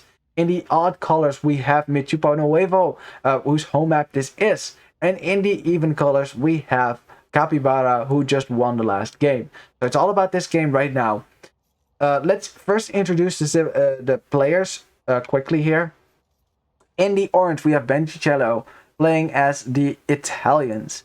In the purple, we have Citriano, who I don't think played before here, playing as the Sicilians. Interesting. Then we have Rosowski playing as the Celts. And Celts. Oh. Okay, we can talk about that in a sec. And then in the red, we have Saracens for true display. On the other side, we have Franco going for the Ethiopians. Love it. That's a great set pick. Quite far away from green though, but green going here for Chinese. And it's of course Yet playing that. Then in the teal, we have Lee Viper going for Mongols. All right. And then last but not least, we have the gray player going for Bohemians. Yeah, I like that as well. Okay, well, let's have a look at this map, because of course we haven't seen this one that often, so if you haven't seen this, bear with me. In the center, we have the titular Ciudad Fantasma, or Ghost City. It's an abandoned, ruined city. It's 16 tiles, it spawns randomly, which means that the resources, the extra resource that you can find in the center, they're usually at a different location, but they do try... I think they try to make sure it's too close to each team, but it looks like most of these extra goals are closer to the MeChupaUnHuevo team overall, so that's a good head start for them. Yeah, some extra goal to control. Now, you might say, wait, why did they give this city like 20 relics? That's not fair. These aren't relics. These are, there you go. These are the ghouls, the ghosts that wander this ghost city, and they will attack you if you get close to them. So, running across the map early on is dangerous, of course. I have a bear there as well. It's not a pleasant place to be. Probably why the inhabitants abandon it after all. Now, all the resources, again, are around the edge of the map. It's standard resources. You have boars, pigs, deer, berries, gold, and stone. You know, there's some wood lines around as well, Arabia style. So again, that's just quite standard resource-wise.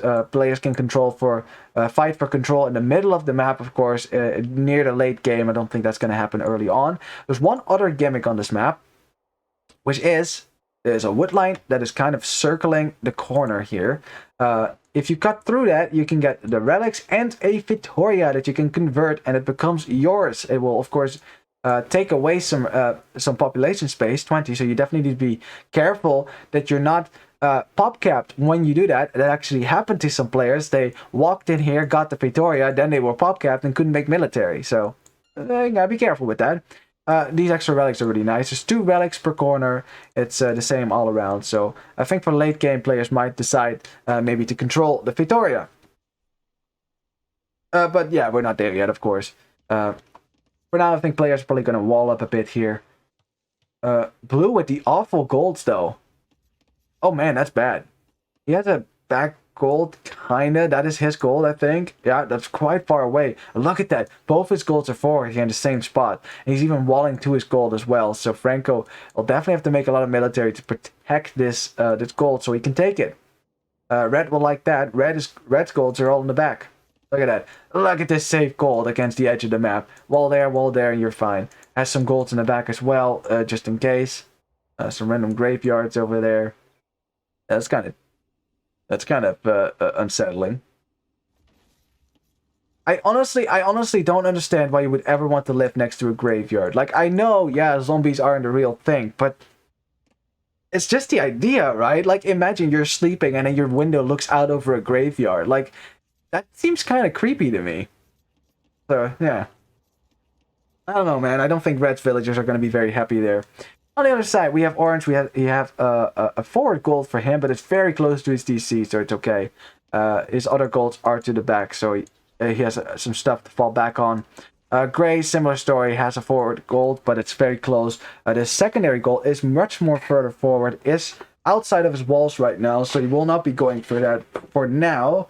This other secondary gold is quite... I guess you would call it forward as well. It's not as safe as some other golds have been, but at least he has this main gold, so he's fine.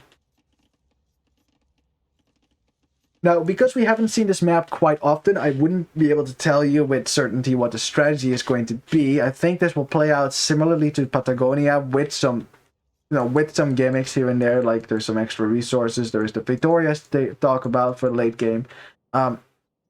However, I think because of this woodline is always there, it's much more easy to wall toward that. I think a lot of teams, because you start pretty close together, opt for the team wall on this map. Although I don't think Capibara is not doing it, and MeChupaUnHuevo is not doing it either, and I think that would be more difficult for them, because that's a lot of walling for them here. So I don't think we're going to see some team walls here. Everyone going up the feudal age. I'm not seeing any men-at-arm aggression right there, except blue. No, wait, that's a villager, never mind. Yeah, okay, that's, I mean, again, the players, the flanks are quite close to one another, so you can go for, you can go for some men-at-arm aggression. As Grey took out a barricade, which belongs to Gaia, and yes, you can destroy it, but, oh boy. Grey making it to feudal age. His scout is in feudal age, gets the extra attack now, can actually kill this villager, so Orange has to run away now, and now his barracks is denied for now. Ooh, this is good for Grey. Really good stuff. Some early damage, delaying that barracks from going up. I like it. I like it a lot. Still delaying that barracks. No archery range yet for Orange, who is quite late, up late to the feudal age here. I mean, he's not going fast castle, that's not a thing, but maybe you try to go into archers first, loses a villager, really good stuff from Grey. He's going to run away now, Purple chasing him off with the Sicilian scouts. But yeah, Grey doesn't run away enough, so he loses the scout, but still, got that vill, delayed the barracks, all good stuff. I like it. Yeah, and Orange now has to send another vill here to get this archer range up as fast as possible, because Grey already has the archers up. I don't know what happened to Orange that he is so late.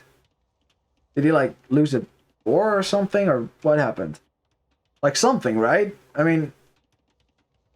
Because, I mean, Grey is also going straight archers, so it's not like... It's because he's going archers, right? That's what's delaying him, because Grey was up significantly earlier, so... I don't know what happened there. Okay, so Spearman here to protect the walls. Some scouts here from Teal as well. Yeah, Grey will be happy. Grey will be fine. Got that early damage in, gets his archers out first. So a little bit of a head start there for the MeChupaUnHuevo team. On the other side, red and yellow just camping red space. Neither player willing to move out. But again, this gold is not safe. This gold, you have to defend yourself with archers. You have to keep red away from this gold. And if red and yellow are smart, they check this out, right? If they scouted this, they go down here and they check.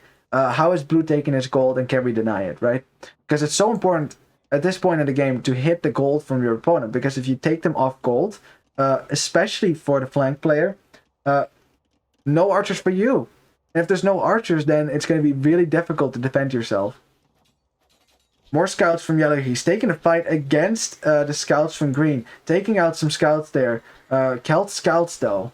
We didn't really talk about Celts, but Celts as the pocket is really weird. The reason for that is that they do not have good cavalry. They get Paladin, yes, and I know that Hera won Hidden Cup 4 with that.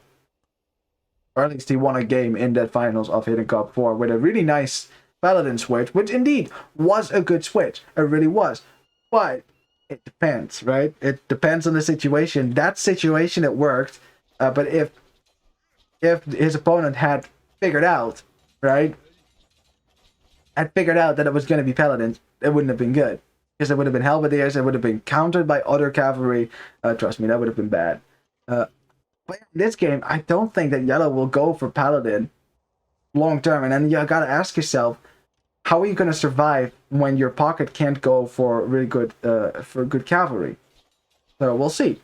So I thought that we were gonna see Celts in Iceburn, where you can push along that one line with Siege. You know, that would make sense to me. We kind of have a similar situation on the other side, because Mongols, again, I like Mongols better as a pocket because of their early food bonus, their fast scouts. But they missed the final armor upgrade on the cavalry, so again, their heavy cavalry doesn't scale well into late game. So we'll see what Lee Viper is going to switch into until then. If we get to the late game, of course. There's no telling. I don't know. Grey and Teal knocking on the door so far. See, they were literally knocking on that door, so they were actually knocking on a door. We'll break in here sooner or later. I think Teal might actually commit to this now. No? Gonna run away first. Orange losing an archer there.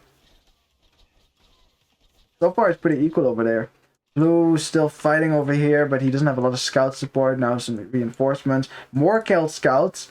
More archers for red as well. So I think red and yellow will be fine here. But oh, red, he needs to fight here. You got to make sure that red is fighting alongside you. You don't want to fight alone there. As orange is trying to wall to his DC to keep this pressure out, but I think the army is just going to run right through. There's no scouts here from purple, because purple is inside Teal's base, is killing a lot, some villagers here. Got Teal to, Teal was forced to go into a lot of house walls. He did actually get all of those up, so that's really good. And now purple's not here, and orange is paying the price there, losing most of his archers there, losing a lot of villagers on the wood lines. Ay, ay, ay. This is rough.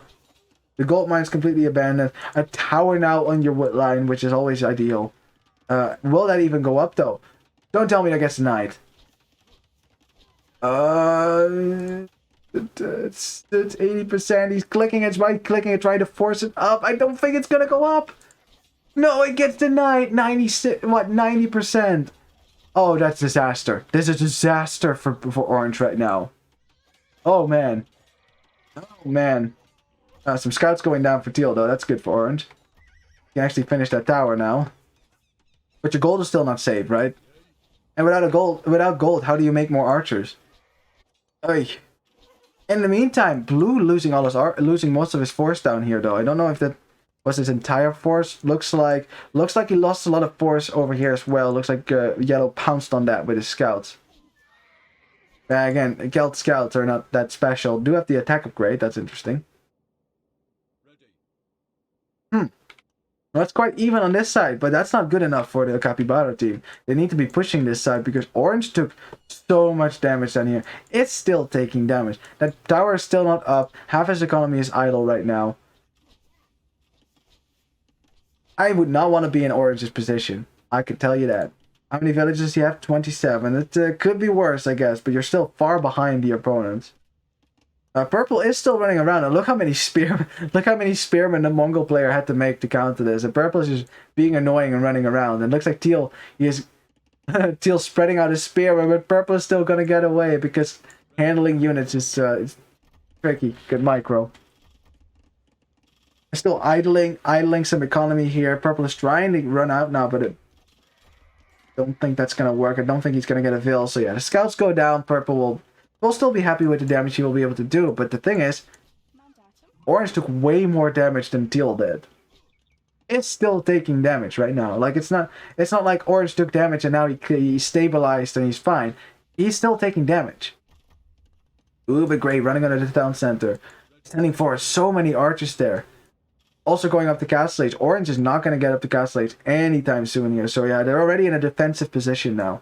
It's gonna come down to red and yellow. Can they push on the other side? Can they push them? And yellow is right now idling his DC because he needs to click up, but he didn't have the gold.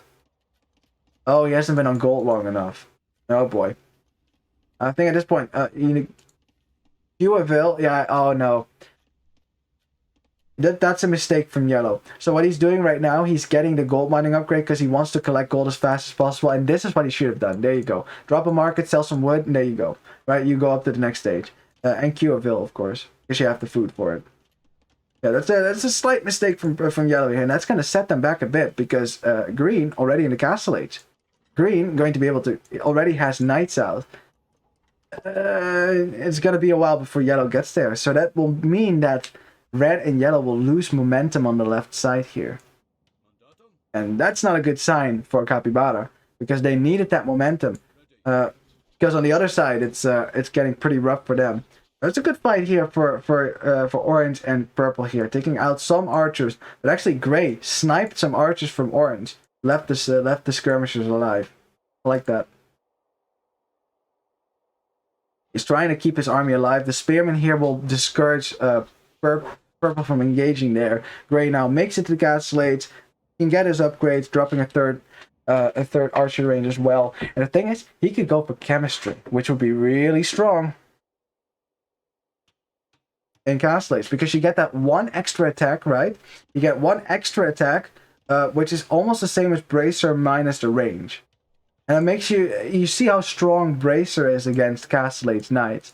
It means that you can kill a fully upgraded Knight, armor-wise, you can kill that in 30 shots instead of 40. And that definitely means, that's definitely important, because you're way more likely to have 30 crossbows than 40.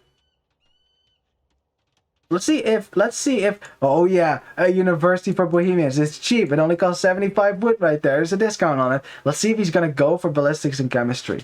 I think I would prioritize ballistics though, because that's more important.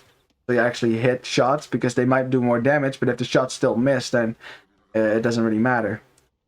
As Purple is sending his units right back to Teal's base, he said, oh, I enjoyed my time here last time, you know.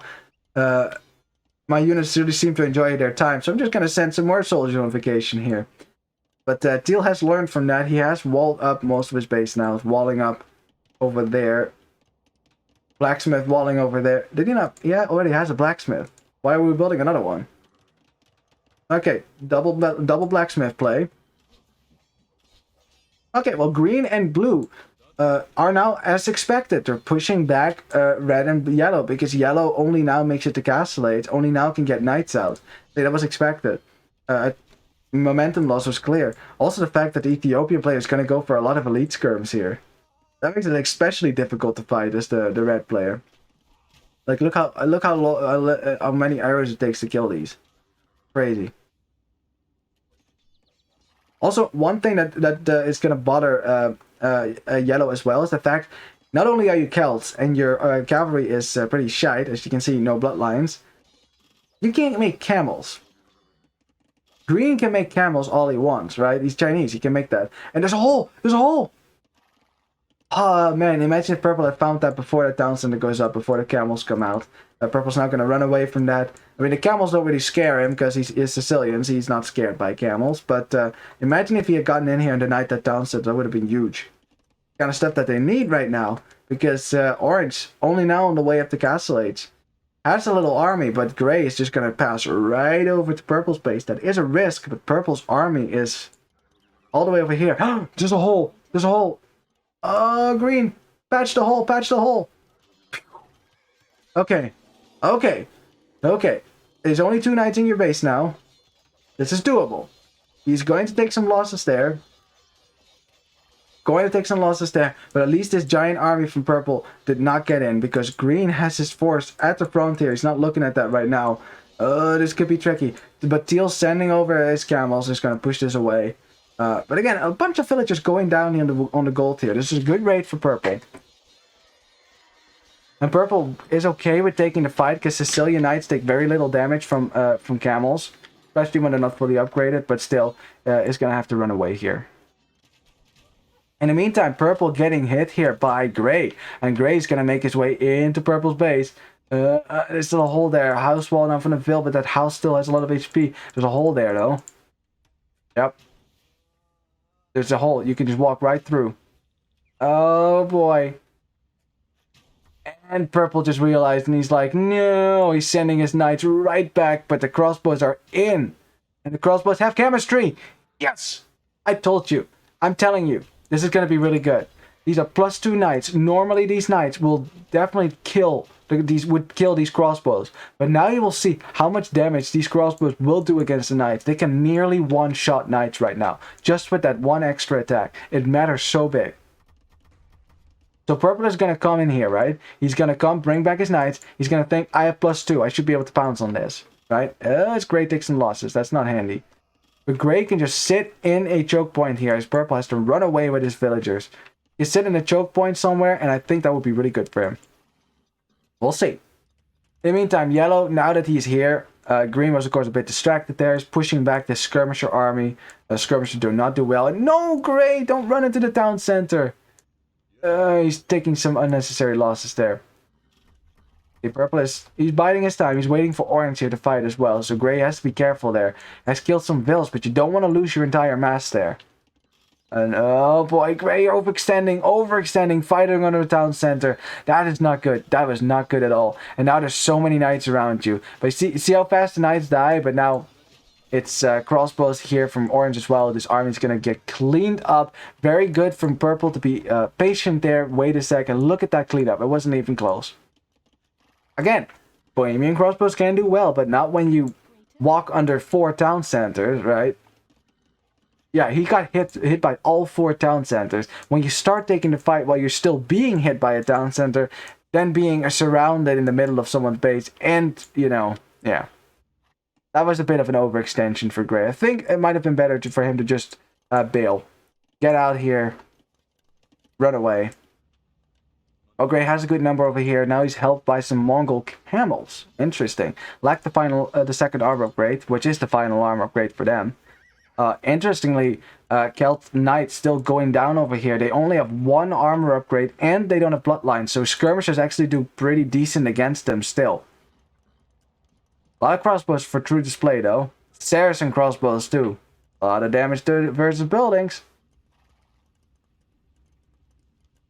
Huh. It's kind of even out so far. I mean, they're still fighting over this place, but red actually clicking up to Imperial Age. Blue already made it to Imperial Age as well, so it's imp versus imp.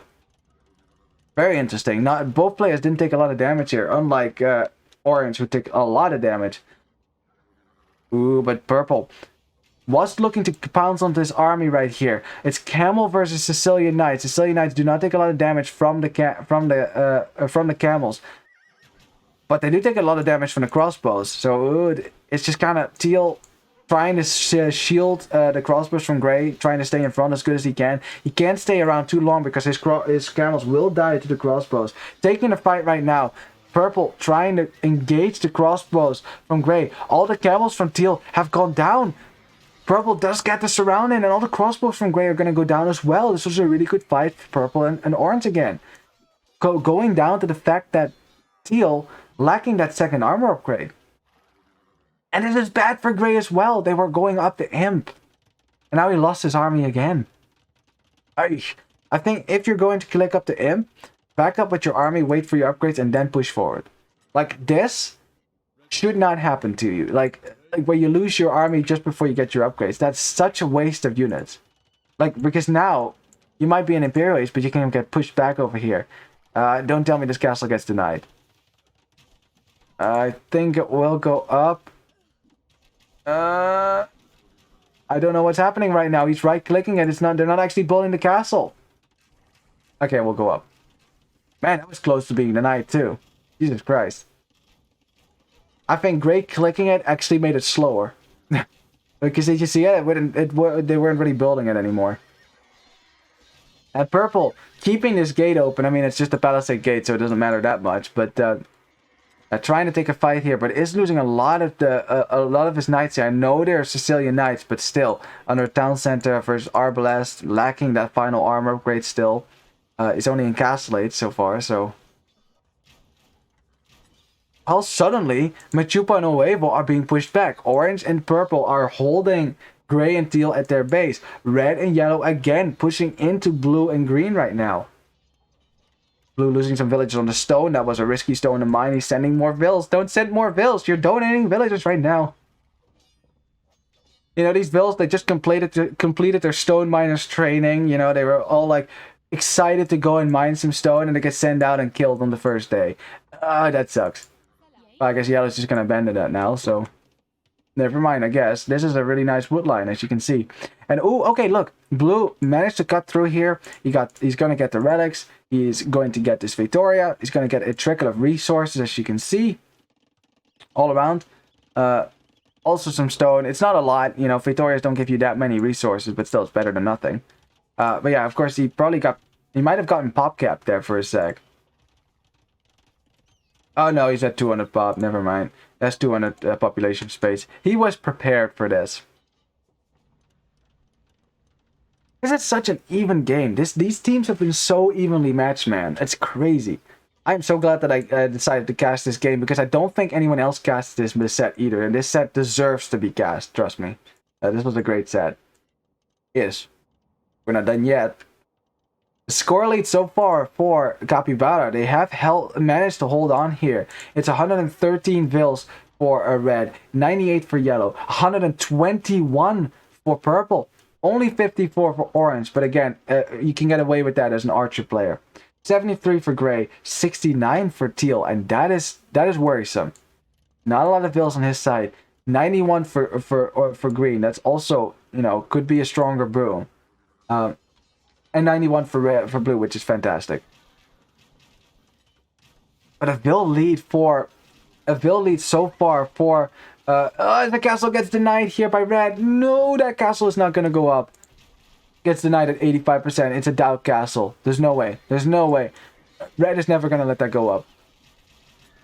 And yellow now joining up here against green. Green, of course, has heavy camel. Yellow has terrible cavalry, lacking even the second armor upgrade. Like, his cavalry is going to go down. The skirmishers here. The camels are going to clear all of this. And then it's elite skirm versus the arbalest. Elite skirm with the last armor upgrade. Now, the camels will disappear against the arbalest, but they can't fight this. They can't fight this whatsoever. They're to the point where the Saracen player is now making heavy camel with upgrades, with better upgrades than the pocket player. So what is the pocket player going to do here? He's still making knights. I wonder if we're going to see something else. Maybe Woad Raiders, maybe Siege. Because Celt, just late game, you don't have great paladins. That's not what you want to go for. Looks like it's still a stalemate on the other side. Blue so far is the only player who's cut down through the middle. But blue again losing a lot of vills trying to get this castle up. Red still doing a good job denying this. Lost a bunch of arbalests, but is still taking out some of his opponent's group. But yeah, we'll just have to run away from this now. And there he goes. Losing some arbalests on the way out. Blue can now finish this castle finally. But of course it can just get bombard cannon down, right? So, you know. Oh, but a raid from teal in the woodline. That's a lot of villagers from purple that go down there. Purple had 130 villagers just a second ago, but that has definitely changed right now. Purple wanted to cut through, but that was a risky woodline to take. It wasn't walled actually. Gray right now holding a position with arbalest. It's still only crossbow for orange. He's getting his upgrades right now. The Sicilian castle will go down to these 3 trebuchets.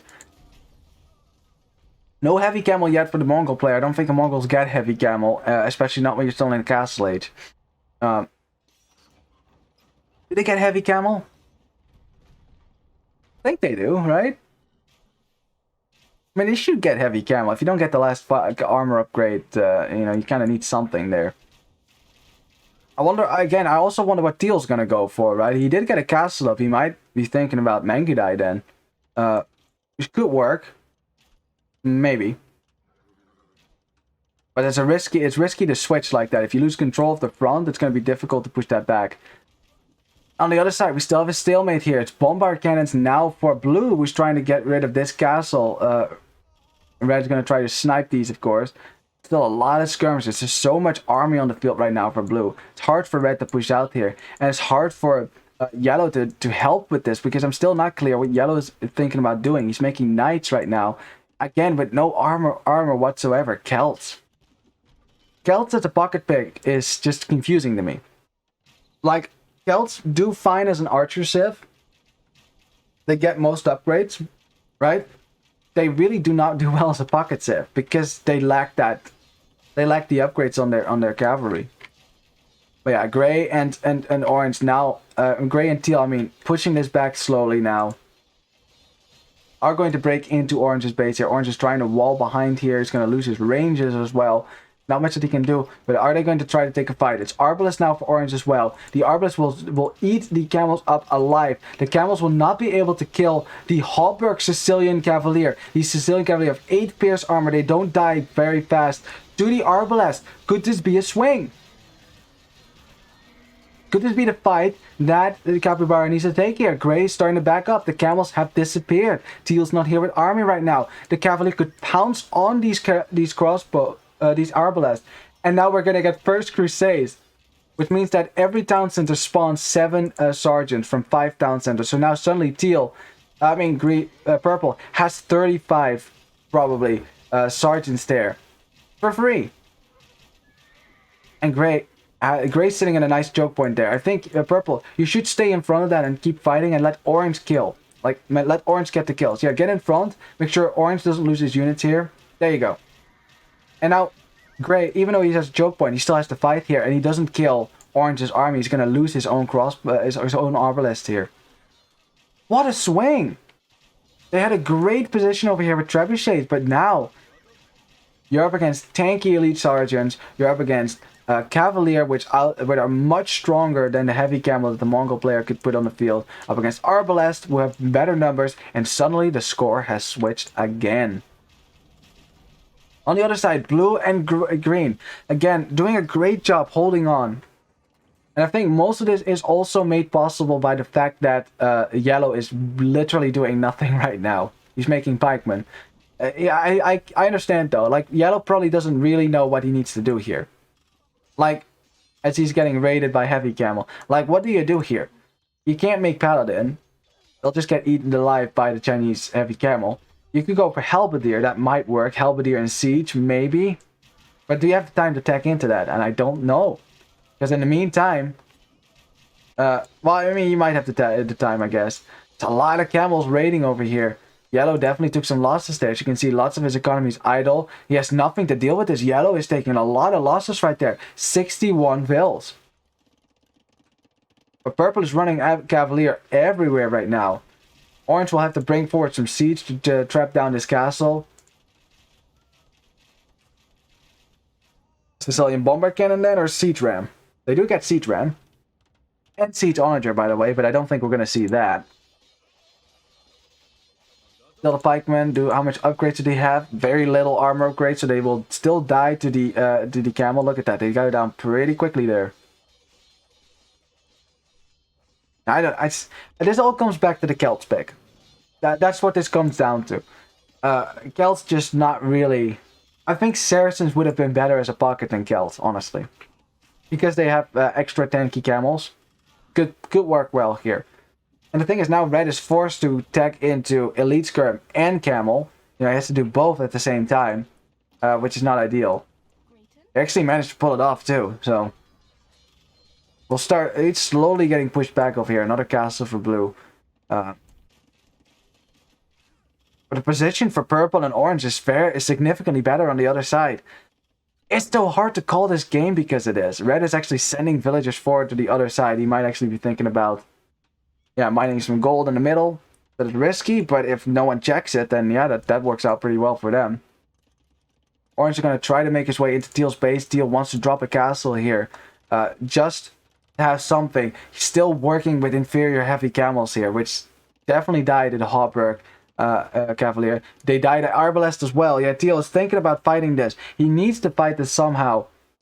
Orange needs to pay attention to this, though. Orange? Okay, he starts to pay attention to this. Look at this. There's no way. There's no way. You can't fight this. Not with camel, and definitely not with camels that lack armor. There's no way.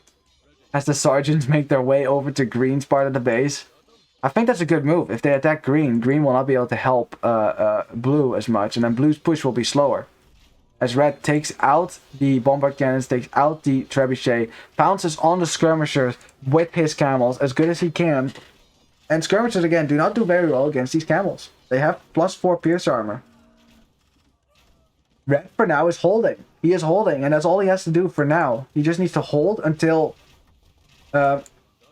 Gray dies to orange and purple. And Gray is slowly dying, although orange is not taking the best fight. Half his force is attacking this house over here. But yeah, just the fact that he had the sheer number of units he had here would still win him the fight. Yeah, and there's the siege ram from the Sicilian player. Siege ram will definitely destroy whatever hope Gray had here to defend himself. But archers, the siege ram, have 195 pierce armor. Even hand cannoneers, so-called anti-high pierce armor units, will still die to this. I don't really understand why we're going hand cannoneers either. And I know we're Bohemians, you know, we have some gunpowder upgrades, but the thing is, they still die to arbalest. They still die to cavalry. And they're expensive. So yeah, this castle will go down. At that point, I think the siege ram will just get into the main economy for Gray, and then Gray is just kind of dead here. And in the meantime, Red is still alive. He is slowly dying. But again, that's the thing. He is slowly dying. And that is the key. He is holding on with his own elite skirms. You know, Green losing a lot of camels right there. these are only elite skirmishers from blue, so you will not be able to push really easily with them. It's going to get one. No, not even going to get one bombard cannon. The defense so far has been really solid from red. And red, as long as he holds on here, he's fine. Because the other side is fast dying now. It's going to go really quickly here. This castle will go down. The trade will also be denied as well. There will be no trade from this side, that's for sure. Teal actually got the Victoria. Now, well, this is their home map, so they knew that was a thing. And Teal has stonewalled up, but again, Siege Ram will still destroy that. And yeah, look at that. Siege Ram just rolling through the town, some light cap running in. This is gonna get dicey soon. Now, if the Mongol player had a massive Mangudai, maybe he could hold. But you lack the final armor upgrade, so skirmishers is not an option for the Mongol player, not against Arbalest. In the meantime, we just have an Ethiopian player going primarily for skirmisher. Doesn't really have the gold for Arbalest at this point. And skirmisher just not a power unit. They're not a power unit. They counter archers, but they don't really kill in their own right. They don't counter camels. They don't counter elite skirmishers necessarily. They die to bombard cannons as well. He's trying to pick them off now. He's trying to pick them off. Gets wall. No, actually he hit a villager. He misclicked. He wanted to get the bombard cannon, but he got the vill instead. She gave her life so the bombard cannon could live another day. And again, red is fine with taking questionable fights, right? He doesn't care. It's not important. All he has to do is just hold on, wait until purple brings his siege over to teal, and then teal will just die to this. Hussar spam is not going to save you. Can anyone just explain to me how this happened? MeChupaUnHuevo had such a strong position in this game. They were pushing on both ends. And for some reason, it just didn't work out. And honestly, I think a large part that Capibara is still in this good position is thanks to red. Because red's defense has been really good, especially because he had been, he had to do most of that virtually on his own because yellow wasn't able to really help. Yellow had to, well, fix his own base first. Like, look how much damage he took from the raids. It's only on 50 vills. Then he has also Celt, so he doesn't really have any units to fight, to help red with. Cavalry isn't a thing. Definitely not against heavy camel. But red's defense has been really good. I mean, he's still losing his base now, right? I mean, he's not slowly dying. But teal is going to die to this. Yeah, there's nothing teal can do here. He has Hussar, lacking the final armor upgrade as well. I always forget that with Mongols, that you lack that final armor upgrade on your Hussar. The Hussars are just a bit worse here. Trying to snipe the siege ram, but there's still a lot of siege ram left. Just gonna get to the castle. There's no Mangudai here. Arbalest are just gonna chew up everything. Even if Sicilians don't get Hussar, they don't need it here. Look at that, and they're just gonna sit under a castle, because why not? And at the same time, purple is raiding green with the light cap as well. Green now getting a taste of his own medicine, is getting raided everywhere. Look at the spam fort. Look at the trade from blue. Are they seriously trading through the middle right now? The trade is pathing through the middle here. Oh, that's bad. That's because the walls here from teal, they are forced to go all the way down here. Oh god, that must be the most unsafe trade route in the history of the world. And Steele's trying to stonewall. He's just trying to delay, right? He's trying to delay as much as he can to make sure that the Capibara cannot push through here. But Capibara is everywhere. They're everywhere. Red is still alive. Red is still holding. Yellow and red are still trying to defend this base as good as they can. Blue and green aren't able to push. They're out of gold as well. That's why they were trading. They don't have the gold, as you can see, to continue making gold units. Arbalest. It pains me to say, but it just looks like it's about to be GG here. Because there's nothing to stop purple and orange. Nothing. They will just make their way through teal's base. They could even ignore teal if they wanted to. They could just, like, leave a little army here, but just move on right to green here. Green will not be able to defend his own base against this. He would have to send back all his pop. Then the skirmishers from blue will just die because they won't be able to push by themselves.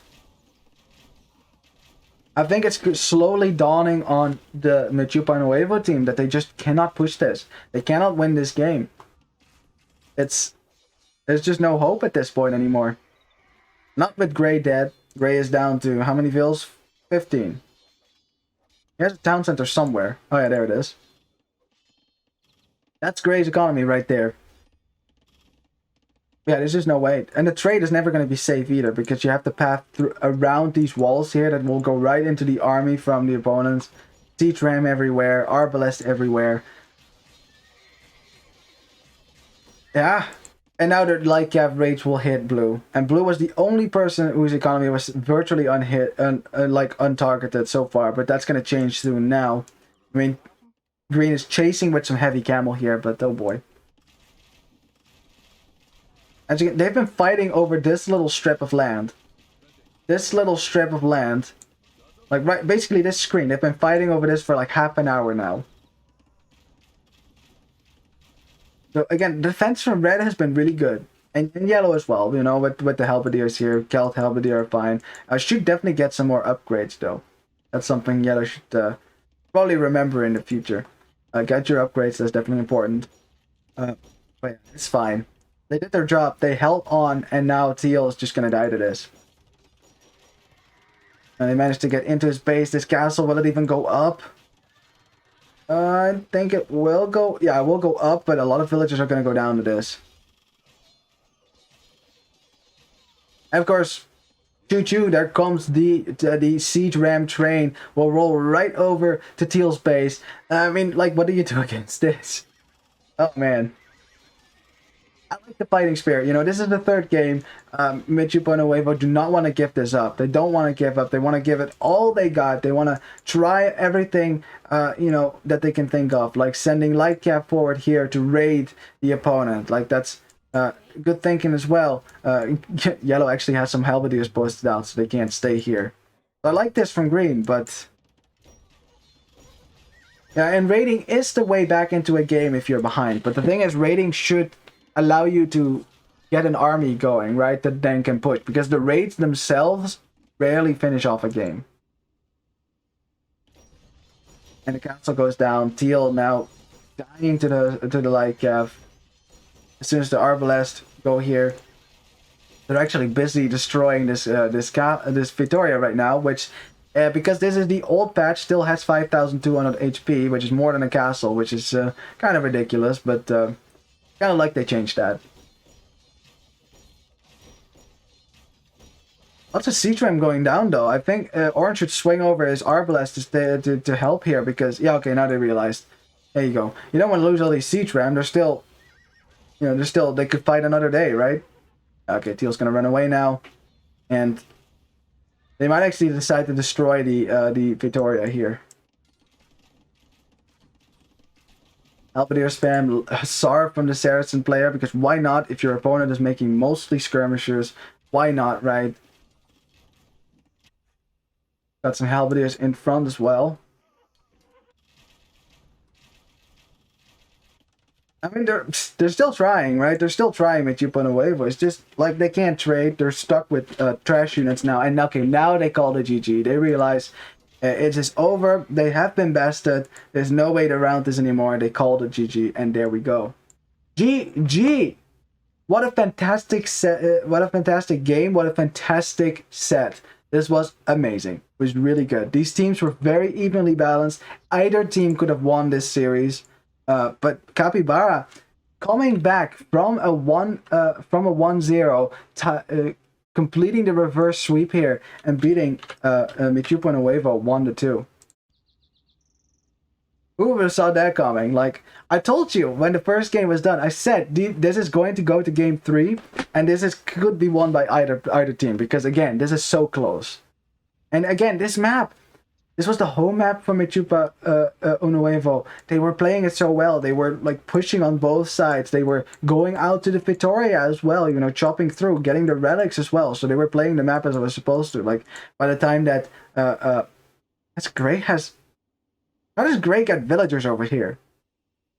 We can talk about that in a second. Anyways, like by the time that Yellow and stuff, Yellow actually never made it here. Right then that orange actually got the Victoria. It was quite late, you know. I don't know what happened over here, but it looks like gray was stonewalling over here, but it's probably the villagers that were over here from the lumber camp. They probably walked all the way around, maybe tried to steal the Victoria. I don't know. In any case, but I think red and yellow holding on, right? Holding this terrain so well. Like if you think the push, like red and yellow started to lose control here, which is because yellow wasn't making any heavy cavalry, so red couldn't push on his own. That was why. That was expected. I didn't think that was gonna work out well. The Celts pick, you know, because your cavalry sucks. And you saw that yellow struggled to make a unit all this game. Lost control here. Blue started pushing back, but look at this. They started here and they only got here.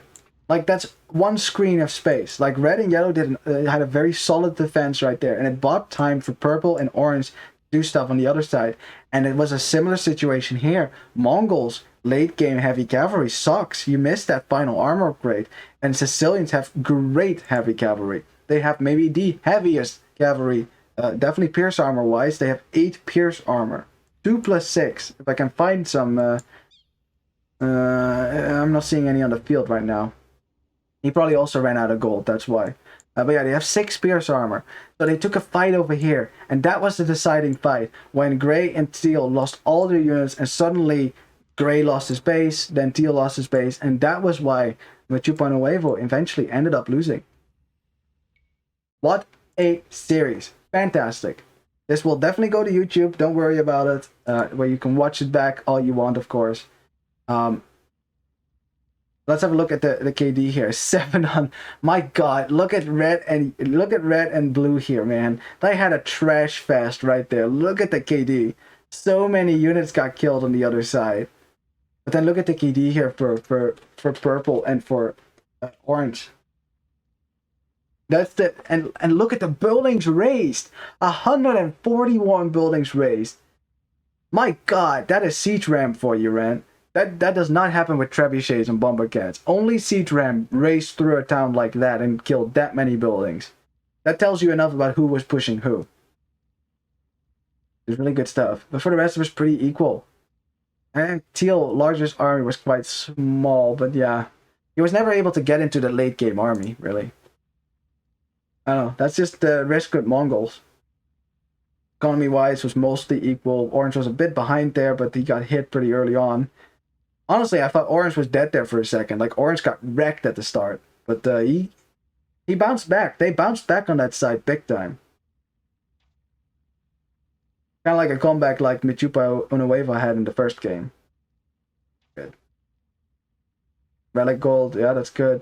Booms were good all around. They were even better for MeChupaUnHuevo. It's just that the late game Civ matchup was favored.